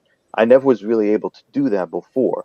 Do I consider myself sensitive or what? No, I don't. But you can still be more in tune with your surroundings. sure you can. And I think that doing that stuff and stripping you down opens a lot. So when you Oh yeah, mentioned thing like with Zappa saying that he ran out or did this and that, there were no cameras on him. There was not whatever was going on. Now it's not your firsthand story, but so you have to take it with a little grain of salt. However, um, it's much more believable to me than, hey, we were getting ready to film something in front of the cameras, and wouldn't you know it, something happened. It'd be mhm. a little more So that holds a lot more water, stuff like that when What it John happens. told me Uh, is that he was actually setting up recorders and cameras in the Hmm. room where he saw this thing. He said he wasn't really investigating. He was just putting stuff here, Right, see if right. this tape recorder works, if this camera worked, all the tech stuff he's supposed to do. And then all of a sudden he got this thing right in front of him. It just showed him his whole family being shredded. And Yeah. he said, Blaine, I'd never been so scared in my life. I said, I got in the car so fast. I'm surprised I didn't kill somebody or kill myself going home. But he got home and he walked in. His wife was like, "The hell are you doing here?" You know, Right. she was fine, but that was how they like the spirits sometimes like messing with people. They do it to me all the Hmm. time, but I'm like, bring it on, big boy. I got something for you. you know, I was a part of an exorcism, and my job as working as a psychic was not only to tell the priest what I was seeing or feeling, but I was also working on getting the name and letting them Hmm. know when it was clear, because we couldn't really trust the client to tell us, because you know the client could be manipulated. Hmm. Sure. And I Mhm. was really looking closely, and you know, I was really I didn't have a shield up or anything. I was just completely, like you described, stripped, Hmm. because I was doing this for the situation, and somebody else was basically blocking for me. And the same thing happened. I saw, this is going to sound stupid, but if you had seen it the way I saw it, it would have terrified you as well. I saw a four-wheeler come around the house right to where the door was, and it had a little ramp on the back where you would like put a cooler or like your guns or whatever. You could strap it in the back, and there were four kids strapped across the back, and I recognized them as the priest's children. And then I saw the same thing with another one come around, and it was my family, and I was just, I started getting overwhelmed. I was when we were driving there. I know I'm talking about this backwards, but buckle in. I do that a lot.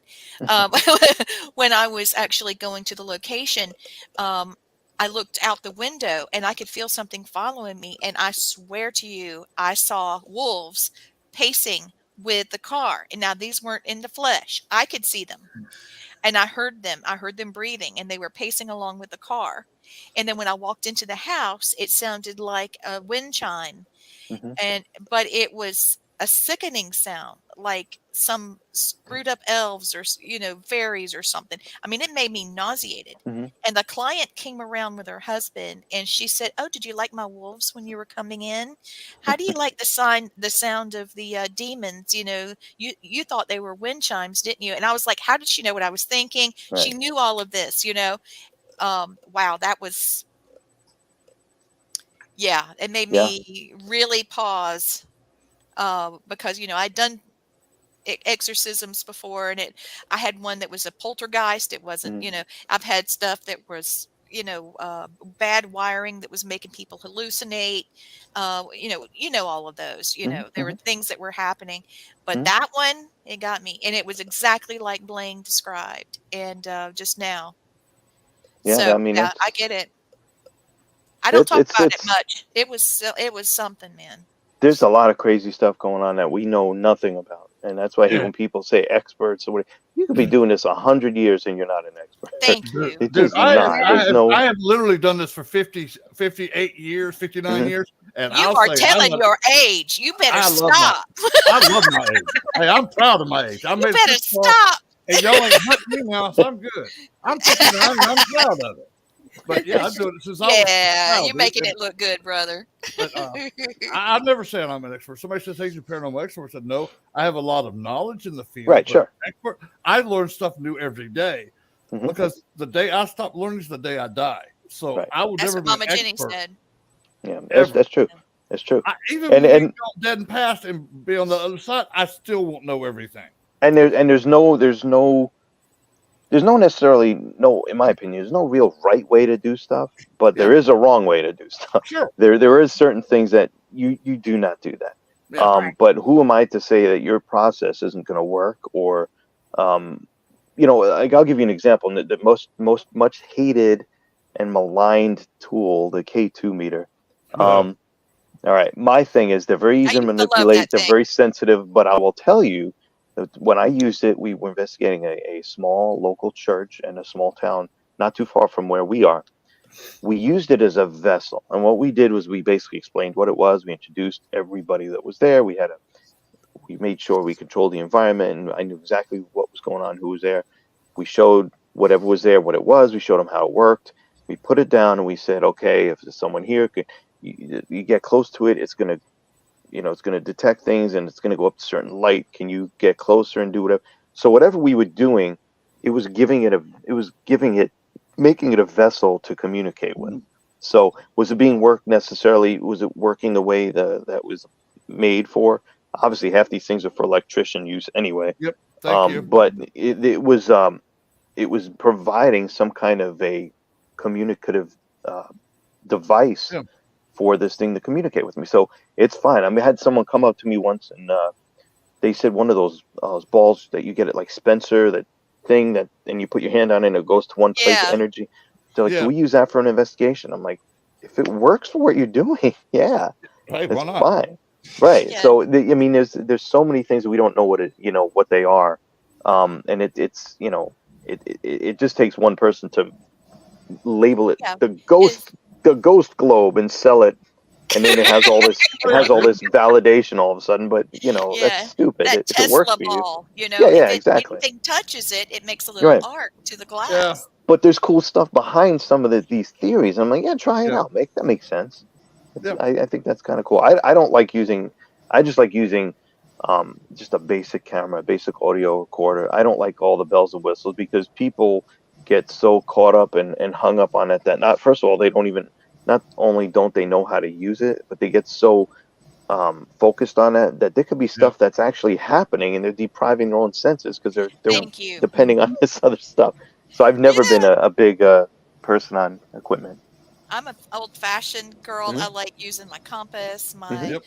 pendulum. I like dowsing Mhm. rods. Mhm. Candles are a big thing. I Yes. didn't realize how much I relied on the Mhm. flame to tell me what's going on and Mhm. where things are leaning, but Mhm. it's a big thing. I really like that, and I'm there when I do an investigation. If it's for a client, I'm there to get answers. Mhm. Otherwise, I'm there for my own personal experience. I'm not trying to get the perfect Right. EVP or Right. perfect whatever. I'm there for me. I'm there to Mhm. learn and enjoy. Mhm. So I don't really, and that's something I noticed about you when you investigated. Looking back at some of your stuff, Mhm. you didn't swell up because a camera was on you. You were really down So to earth. one of the weird I things, loved it. You well, were one of the really weird down to things, earth. thank you. But one of the weird things is that a couple of things when I started the show, um I had first of all, my wife told me, she was my girlfriend at the time, but she said, you have to realize, because I'm a nice guy. I think I really am a nice guy. But she told me, she said that you have to be careful because once you become known, you've got to question everyone's motives for wanting to be your friend. Absolutely. Yes. So, and my paranormal team, when we would investigate, we had a tiny little questionnaire like, does this happen? Does this happen? Does this happen? It was like 6 questions. I got on the show and I still was investigating. Then all of a sudden we got all these calls and everyone was saying, is Scott going to be there? Is Scott going to be there? So we really had to start screening these a lot better. And so we made it a giant questionnaire because it wasn't, I mean, I don't mind saying hello to people, but this wasn't about me, and it wasn't a big, we're not on display. We're there to help people that have experienced things that they don't understand or that have shaken their own beliefs to their core. You have to have some decorum and some sensitivity and some tact. Yeah. So, but everyone told me, aside from what my wife was saying, everyone that knew me before the show said, Scott, it's weird because you the exact same way on the show as you are in real life, and Yes. after the show you're still the same. Like, you didn't get big head, Yeah. you didn't get whatever, you just didn't. And it was cool to be on the TV, but I was an investigator like everybody else. I would watch these shows every week and I would be frustrated, like, I could do that, what's wrong with me, why am I not on a show? Yeah. So when I finally got on, I was happy to be able to showcase my ability. Right on. But I wasn't like, oh, hey, I've never been like that. Never. And to this Never. day, even with all the films and all that, you never have egos on our sets. There's no room for that. There's no patience for that. Everyone we work with are down to earth and great people. Thank you. And Yes. we always tell people with our films, if you're working, it's always a team effort. Like, at the end of the day, yes, it's my movie, but it doesn't happen without anybody. If the person that is supposed to take out our garbage isn't there, they're as important as everybody else. So, if you somehow are on one of our films and you become this breakout star and you're a team player and you turn this breakout star, we are 100% behind you. If you show up and it's all about you and you're there to make yourself known and make a name for yourself, you can screw off and we probably will never work with you again because none of us share that. We're just not that way. And it's sad that the paranormal is like that as well. Yeah, A lot. It's unfortunate. Now, Scott, if you ever need somebody to come on your films and just die a brutal death, I'm your guy.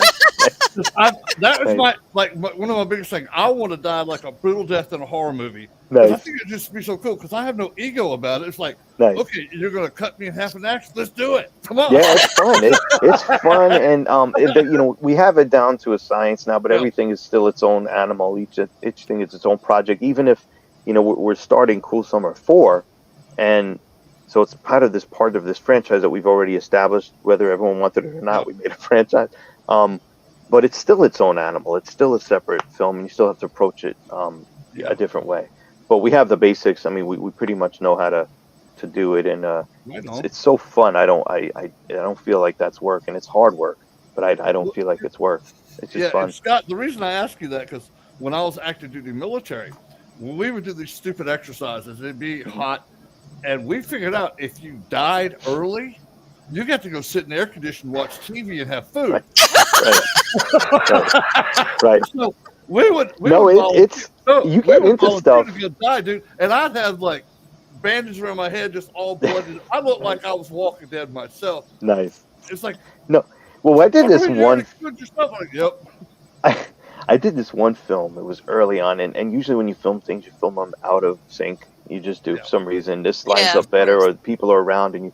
But we filmed this one movie, and this was my partner Jim O'Rear. Before I was partners with him, we still did several films together. I love that guy. One of our earliest films we did was Fat Chance, and then they renamed it the Camp Massacre. The killer had a chicken bucket hat on, like for his head, and he had a 6-pack abs apron, and it was me. I was the killer. And Al Snow, the wrestler, was there. I actually got to fight Al Snow, which he kicked my ass. He really did. But what was disturbing to me is that we filmed it in sequence. So we're all hanging out, and I was the killer. So we're all hanging out, and it was it was a hunting cabin. That's where we actually rented the place. It was a pretty sprawling location. So we're getting ready. Hang on, my mom's calling for some reason. I'll call you in a minute, Mom. I'm very close to my mom. But I only talked to her like 3 times this week already. So we're filming this thing in sequence, and I'm the little. It's funny because I'm always the smallest guy in the set. I totally get my ass kicked by anybody, but I'm the killer. Pretty funny. But we're filming this in sequence. We're all hanging out on the couches inside, eating and everything else, and the whole cast is lined up. And we have this murder scene. The people die, and then they go home, and then I go back inside, and there's one less person. And it was awkward because I really was starting to feel like, wait a minute, what am I doing here? Like every time I went in there, we'd have our murder scene. I'd come in and the person was gone because they went right home because either their schedules were short or, they didn't have the time, whatever it was. But I felt like I was whittling everyone down personally. I was like, it was a little weird feeling for a moment. I'm like, what am I doing to these people? Because they kept going less and less and less. But it was fun. It was just kind of played with my mind a little bit. Kind of weird. And I'm not drinking. This looks like it's just water, liquid death stuff. Oh, my girls. Wait, you can't see it. I love it. I love my girls, my horror girls. These are my spirit animals. Yes. Nice. Nice. I have always wanted to be in a horror movie, but I don't know what I would do, or I just have I love the Winchesters, right? I love Supernatural, and I love Sammy. I love Sammy. And he was on a horror movie. I can't remember. And I think he lived until the very last or something. Chainsaw Massacre. That's it. And I was just like, be still my heart. Who is this guy? This big man, And then he was on Supernatural. And everything was a demon. And I quit watching it for a while. I was like, God, not everything's a demon. But then I got back on it for the eye candy. Right. But, I've always thought, God, that would be so much fun. And I've always wanted to do the makeup. And when I was filming Repossessed, one of the ladies that was doing our makeup for, the shots, the sizzlers and things that we were filming for, she did that. And she was showing me some of her stuff. And she had wired this pump that was squirting blood, And I was like, how did you? I mean, first of all, you had to learn the makeup, but how did you teach yourself about the electronics of this thing? And she found this toy at Dollar Tree, and she took it apart and made this thing, and it made it gush. It wasn't like squirt, but I'm talking about to make it look like it was an artery. I was like, girl, I am so. That's a lot of it is you go on YouTube and learn stuff. A lot of the artists that we deal with are self-taught. Some have gone to school, but same with filmmaking. Like I took, believe it or not, I did take some acting classes in college. I did take 1 or 2 film classes, but I didn't take filmmaking classes. I took like screenwriting and whatever. Everything you learn on the set, and it's tough because when you get someone that is in film school, a lot of time they're so stringent with what they learned and how they go about things. we're a very professional set every time. Every time it's a Los Bastards set, that's just how it is. People always want to work with us because we do. People say, hey, you guys are cool to work. We love being on your set and everything else. And this is like from people that we've had from this recent one we just did. We had John Dugan from Texas Chainsaw Massacre, Beatrice Bubley, who played Freddy Krueger's mom. I mean, we've had cool people. Felissa Rose from Sleepaway Camp, and everyone said we had a blast on your set. It's just really cool, efficient, productive, and professional. But we still have our own way of doing things, and we've learned over the years, trial and error. We're still learning. We're all the trial and error with stuff. Like we Right. all watched part 3 and we loved it. Like this is our best one, but we can even do this better the next time. Like we're excited about that, and we're excited with everybody with us because they're seeing it as well, and we're all growing. And it's the same pretty thing with paranormal too. Always growing, and being open to ideas and input and suggestions. Now, Scott, I got to ask you, when you were actually doing the show, was there anything that happened while you guys were filming that like freaked your cameraman out or your sound guy out? And the reason I asked is I'll tell a story what happened when I filmed. Well, no, there were a few things. We were all paranormal team. Like, okay, Ghost Hunters. They were, I think it was Rips was their name of their place before they became Taps or whatever. I don't know. They got a show, and then I think they were approached as a team, and they said, "Hey, do you guys? We're going to get you on the show." Ghost Hunters International was handpicked. We were not a Ghost Hunters International team. We're not a TAPS team. We were plucked like I was here. They were here. They wanted someone that was this person. They want someone that would be that. That they handpicked us. But we were all investigators. The crew that we had were literally hired hands. They had videographers. They had audio techs and mixers and all that. They were not paranormal guys. They were just literally. I mean, not to Oh my cheapen it, but God! And they were hired hands. out in the field with you. So they went with us, and we early on, and it was the same team. Like we didn't switch. Pretty much, it was the same group of cast and crew throughout, except then they had the big switch over when Rob left and everyone. But I was still there and whatnot. But most of the crew stayed intact. So when we first started, and we're hearing stuff, we're reacting to things. And I'll tell you, this is, I'm not under contract. I could say whatever, but we've never been asked to fake anything on Ghost Hunters International. And to my knowledge, we never have. We just never did. Now, we didn't catch what everyone else did all the time, but we were very legit. But that was obvious to me. When we would hear things or respond to things or check out things or interact with each other, we could tell that the crew, the audio and the camera guys were like, okay. But they'd roll their eyes. They'd be like, yeah, here we go.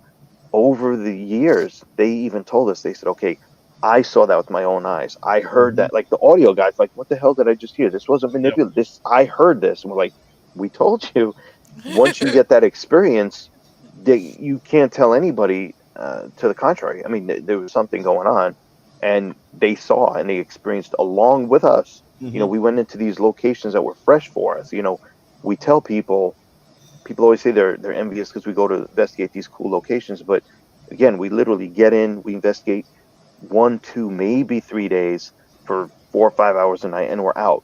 That's it. And that doesn't mean that a place wasn't investigated. That means or wasn't haunted. That means when we went in with 20 people and cameras, we either possibly documented something or did not. We never say it was haunted or is not haunted because when we were there, we didn't experience anything. But what the hell, if something's in there and you run in with 20 people from another country, they most, chances are they're going to be like, I'm going to sit this one out. I'm going to let them leave. So that doesn't. Or they're going to sit back and go, let's look at these guys. What if they doing and here? So, but when people are in the States and you get to investigate, like I know quite a few paranormal investigators that have frequented the same location over the years.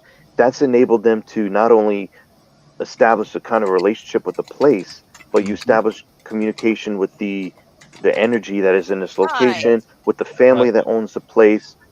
You can tell if it's certain weather that may affect differently. You get the opportunity to go back and build on that and actually maybe solve mysteries or solve cases or provide answers.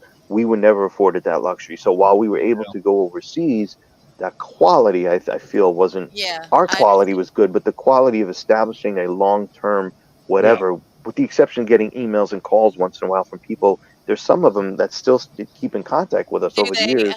But most places, I mean, we did our best, but when we were there for that short time, it's really tough to give a definitive answer. It Right. really is a Mhm. It's snapshot. And barely a snapshot. I mean, it's yeah, really and because those spirits you're were dealing very with your own. desolate. But yeah, but you're dealing with the, even if you go to, we went to Peru, we're I busy know. trying to acclimate with half oxygen level and everything else, and having Oh to yeah. invest. It's a lot going Oh on yeah. there. So It's Oh yeah. much to very, overcome. very, You yeah. guys were in Chernobyl. We weren't, but they, someone was. I don't know. We So weren't. We I weren't. thought you guys I, went into Chernobyl I, with the suit I. and everything. No, I didn't. That was. Oh no, that was. Rob D did. No, no, no, no, no. We all had those white suits on, those Oh hazmat yeah, suits. yeah, yeah, We yeah. were in, no, we were in, I believe that was, oh, shoot.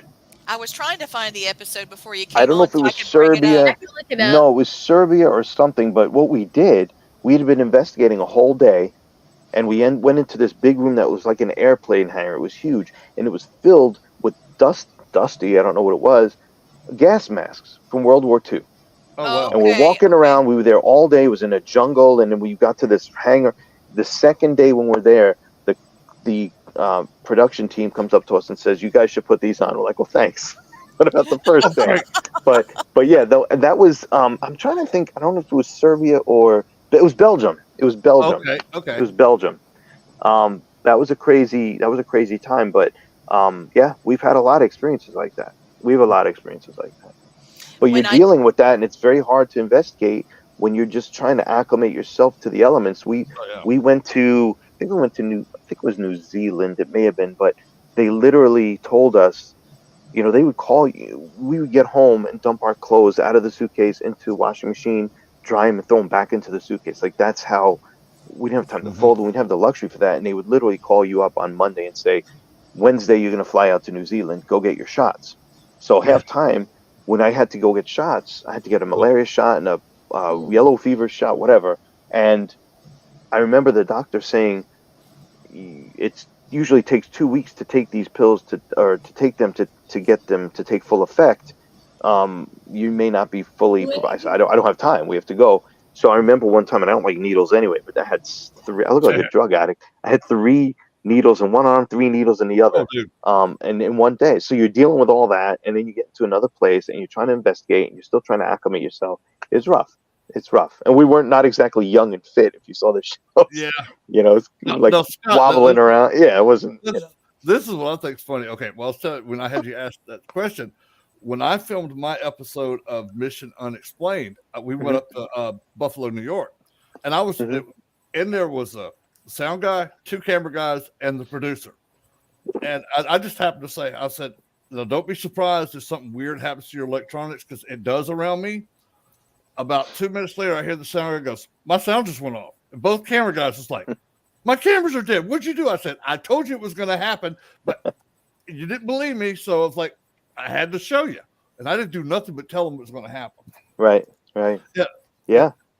It's got, you got to talk about the shots you have to get to go overseas. Join the military, dude, when they give you 37 shots in one day. Both arms. Oh, yeah. It was a pain in the butt. If I have to get one in like dude, 6 months, I'm dreading it. I'm leading up to it, dreading it. So I hate needles. I'm like you, dude. That's why I said I could never be. I don't care about needles because I ain't sticking myself with a needle. I'll just do without the drug. I think I'm weird because I really don't care about needles. Whatever. Yeah, I'm not big on those. I'm not worried about knives either.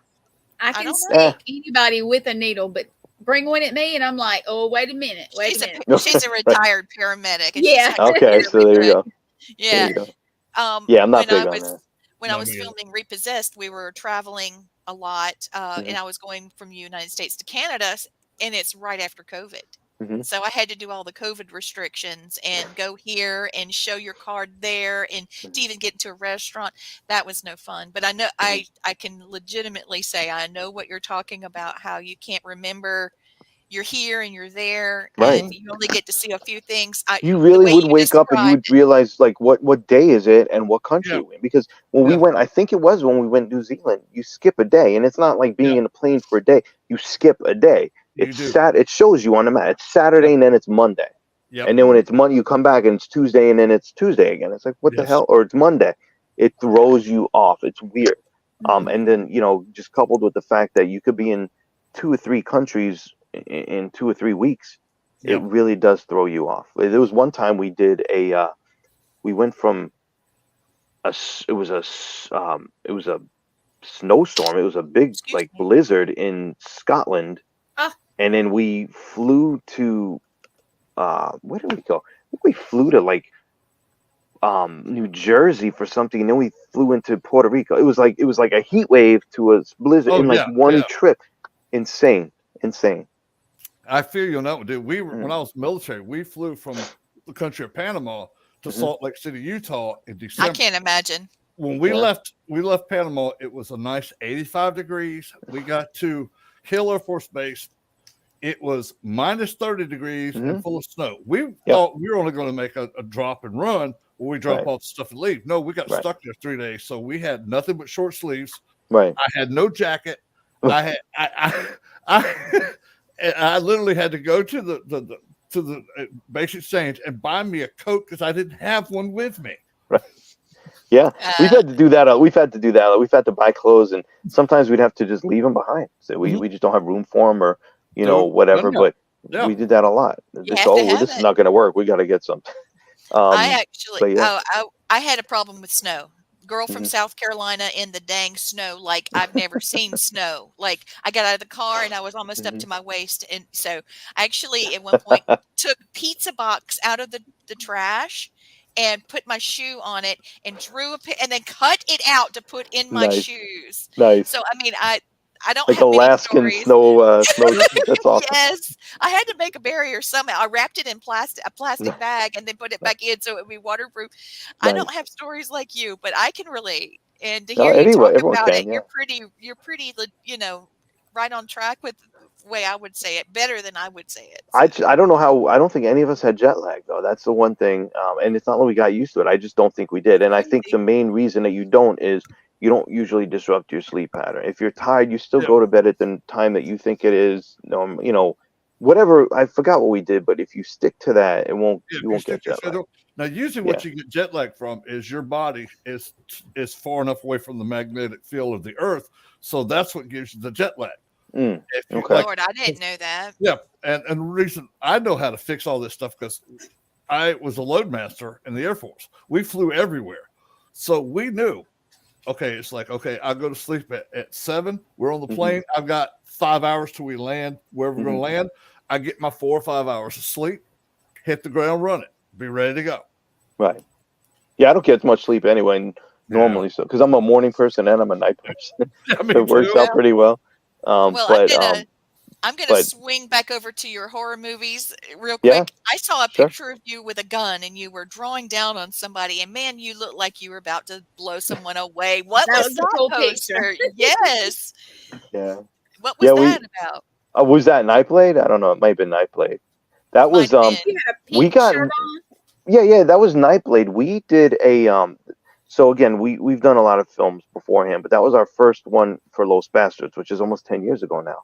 And I had wanted to work with Todd Bridges forever from Different Strokes. Right. Couldn't make it work. Finally got him on board for Nightblade, and he was the main detective in it, and he was awesome. And when he showed up on the set, he told us he's like, oh, y'all having me work? He really thought he was going to show up and be like what you talk about Willis type thing, and do his little cameo. And we're like, no, you have a character, you have a role, you have whatever. He did a really good job, but that was he and I had a little showdown at the end, and that was a still from that. And that's on Tubi. If anyone wants to watch it, it's free on Tubi. Right on. All the ones are free on Tubi right now. Hell's Bells, which we did this stupid comedy, it was funny as hell. Nightblade is on Tubi, and then the first 2 Cruel Summer movies are on Tubi right now. Third one will be, but it hasn't been released just yet. There's going to be an announcement probably very soon. But it's done and it's already screened. It's premiered, but it's just not released by the distributor quite yet. But I think it's going to happen in August, and then on physical media, because we want to push that first, and then several months after that should be streaming on Tubi as well. If all goes to plan. Very cool. Yeah, I do don't too. worry, Scott. Since I get to work from home most of the time, I'll be watching every movie you did just because you're my new friend now, you know? Well, good. Yes. I should be everyone's friend. Delightful. No, I'm very. Lee and I will get one and go back and rewatch all of them for you. Yeah, Cool. we will. We will. I was never big into streaming at all, and I'm like, you know, you hear the horror stories on how, you know, no one makes money anymore, this, and I have to be honest, we got our first, it takes you a while to climb out of the hole. Sometimes you never do, but the distributors, they have such a high overhead that they either manufacture or it's just high anyway for marketing cost and production cost and everything and art and promos and all. And, you know, first two Cruel Summers haven't been out that long. And I finally got something from them that said we are now making money for the film. I'm like, okay, cool. So got our, so we got our first statement, and I looked and it has every breakdown, and I saw how much we made from Tubi, and I'm like, oh my God, really? So I'm telling everyone, like, watch on Tubi. It doesn't cost anybody anything, but it helps us out. So just jump. You don't even have to sign up for it. If it helps you Go out, to Tubi. we are on it. No, they're good. They're fun movies, but yeah, I mean, it's cool with Tubi. You don't have to sign up for it. You literally just type Tubi.com, look for the film, play the movie. I went to your bio you sent me, and I made a big trailer, and now I'm on it, and I'm copying and pasting it in there, so everybody go spam everything that has Scott's name on it. Yes. Yes. Well, Make sure you show the love. Thank you. And Scott, you get to hang out with us Crazy Three in September when we're doing the Deep South Paranormal. Oh, yes, I'm gonna be there. I'm gonna be there one day. I can't not swing 2 days, but I'll be there all day on, I believe it's Saturday, all day. I'll be at everyone's disposal. What's that? We will come see you. Oh, good. You'll probably end up sitting next to us anyway, because that's okay. Cool. All these you'll be like, God, is it time for him to go yet? Jeez. Oh, we bring the party. You'll be on the party bus. You know? Good. But you've got to bring pictures of your VHS collection. Got to. Oh, some of it. Yeah. It's a lot. I was trying to count the other night because I added a bunch. I think for VHS, I'm maybe about 4,000. I'm not sure. It's a lot. That's cool. There's a lot. Yeah. Well, I've been on that kick. That would take, like, if you ever want to convert them over where you can play them on any media, that would take. Who would want to do that? I know. Somebody would, though. Why? Like, these kids now is like, I gotta have digital. How do you work this thing? I'm making fun of kids that VCRs because they don't know what the hell they're using. Right. So I just think it's funny. Hand them a VCR and a tape and says, "All right, watch this movie." Right. Watch them lose their mind. It's hilarious. Right. Well, right now I have like 30. I think I have 32 VCRs, and people are like, what? But I don't fix things. So if they just break, I just chuck it and keep rolling. So you don't know the secret to get the tape out. The tapes, I'll try to get tape out, but I mean, if something's wrong, I'm not going to be able to troubleshoot. I'll probably electrocute myself and burn the house down. No, I'm not. Don't do that. I'm not lying either. Like, that's totally. Scott, you're a goof. I can tell y'all from experience. On the bottom of the VCR, there's like 4 screws. Undo the screws, pop off the lid, pipe your tape. You're good. Put it back. Yep. So the pencil, know how to do that. It's good for cassette tapes and VHS. Yes. And roll that rascal right back up. Okay. So here we go. 1 card pull. Is that okay? Sure. I'm not even whatever. Like, I don't know. What do you need me to do? Nothing. Pick a number or something. Oh, okay. I have no idea. Yeah, that's fine. Just sit there. Just sit there and look handsome, buddy. Just sit there and look handsome. Man. Just grin. You want to do your thing first, Gwen? Blaine, you want to go first with him? All right, Scott. This is okay. I'm an empath medium. I have been for 59 years. One of the things I see for you is your films are going to start getting bigger and bigger. Production wise, distribution wise, you're sitting. Just tell me you're sitting on a gold mine with what you've got there, because you are about to be recognized for some of the film work you've already done, and it's going to lead to more opportunities for more acting jobs. Plus, your production company you're running with now is just going to get bigger, and you're going to be a known quantity very soon. That's my spirit guides that tell me stuff are just awesome because they don't lie to me. They tell me everything they see. So I tell you everything they tell me. And I want to tell you this, you still have a very strong protective spirit guide that stands around you all the time. All the times you filmed, he was there with you. And y'all actually called him on film a couple of times, but didn't realize it was him, like making noises in the background or Okay. he'd be the one come up to you and go, Scott, He's a don't take photo bomber. Cool, cool. All right. like Scott, don't take this step. Hold for a second. And Okay. something make you stop for a second. You go, oh, okay. You didn't even know why. That was him. Okay. Okay. And I'll give you his name. His name is Walter O'Reilly. That's Okay. his name. He picked you as a spirit guide. Okay. While Mr. O'Reilly died, and Hold on. 1798, and he chose you before you were even born. Okay. And he's been with you in 4 of the past lives too. Okay. Well. And you will have him the next life you have. Okay. Yeah, that's what I was. Okay. That's what he tell me. Okay. Now, Walter O'Reilly is also the name of Radar from MASH, not to be Okay. confused with him. No. Yeah. Okay. I love Radar. He's so cool. Okay, so, oh, Chris is Sorry. back. I'm glad you're back. I So, feel well. Fine. Oh, I'm sorry, honey. Elvira is my girl, right? And she has made a fortune on B movies. She has a following, like a cult following. Mhm. And I really feel like people are looking for that. I feel like people are wanting that again. I feel like we've gotten into a cookie cutter, fast paced world, and I think that the art that you're looking at, that you're working in, and that you're looking at, is it's not going to be a lost art. I feel like it's going to be something that's going to I've been doing old movies, all kinds of old movies, especially sci-fi and horror on I love Amazon them. Prime. Love Amazon them. Prime. I can't stop watching Amazon I know. Prime old movies. I can't stop Right. it. But Right. anyway, so the first card that I pulled, you have 2. It's the moon, and it's got a full moon and a new moon and all the stages in between. And when you're talking about a moon, it's meaning there's a time for everything. And what it also means is that you're intuitive. You can listen to your intuition. You've always been able to. I mean, anybody could actually say that. Watching your shows, watching your performances, and whatever thing you've done. So this is saying that is a gift of yours. Okay. And it's saying that you need to continue to follow it because you'll be getting messages. So Okay. take note of your intuition and your messages. The next one is your direction guardian, and very similar to your spirit guardian. Let me see if I can get it. Can you see it? Yeah, Oh, look, yeah. Yeah, I'm close kind of enough. blind anyway, but yeah.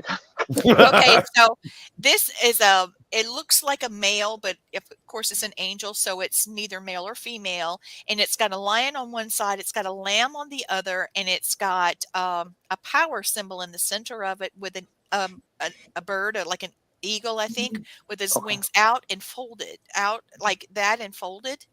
And so what this is meaning is that your outreach will expand, and that you can go either the lion or the lamb.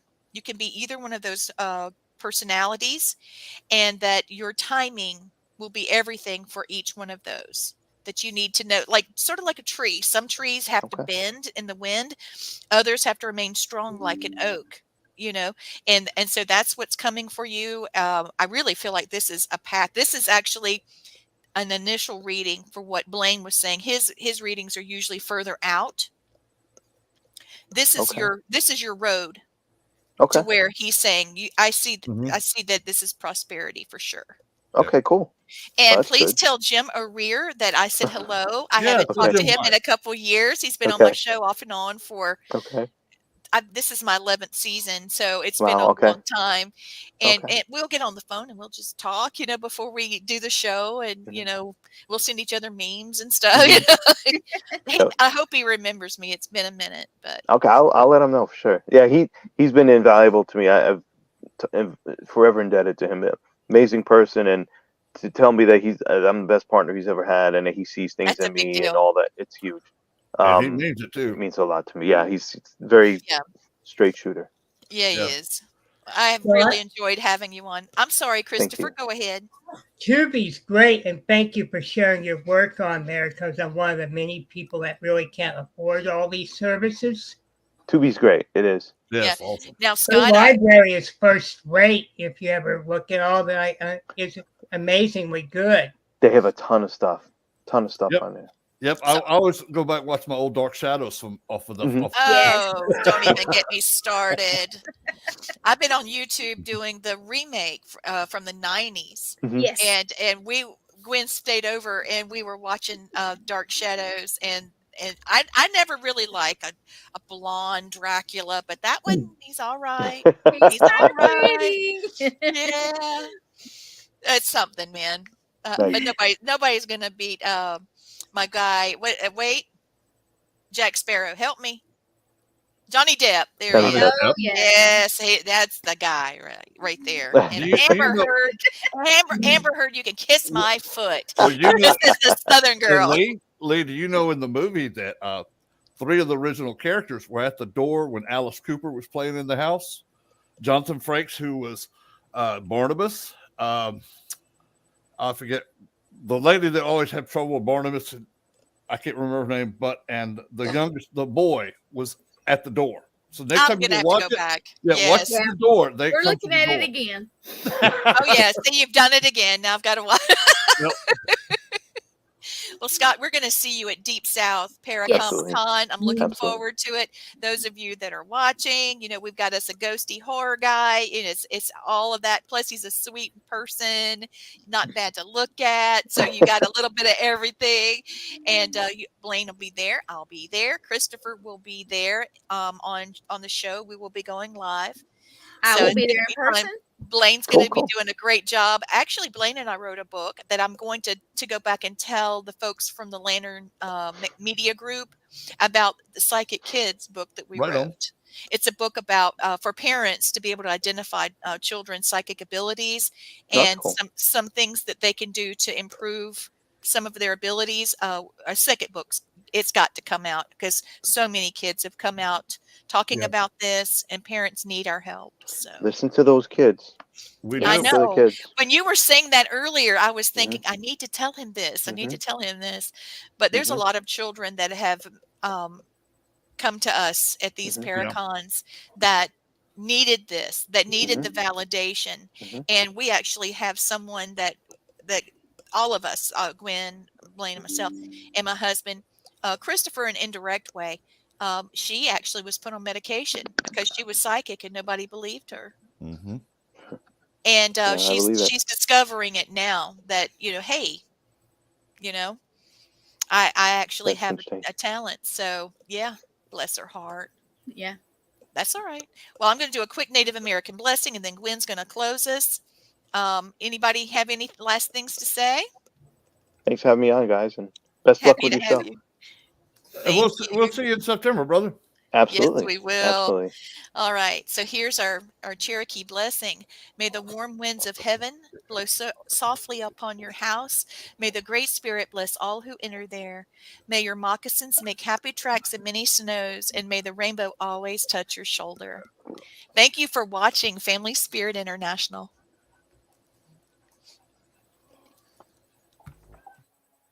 Oh, I think I hit it.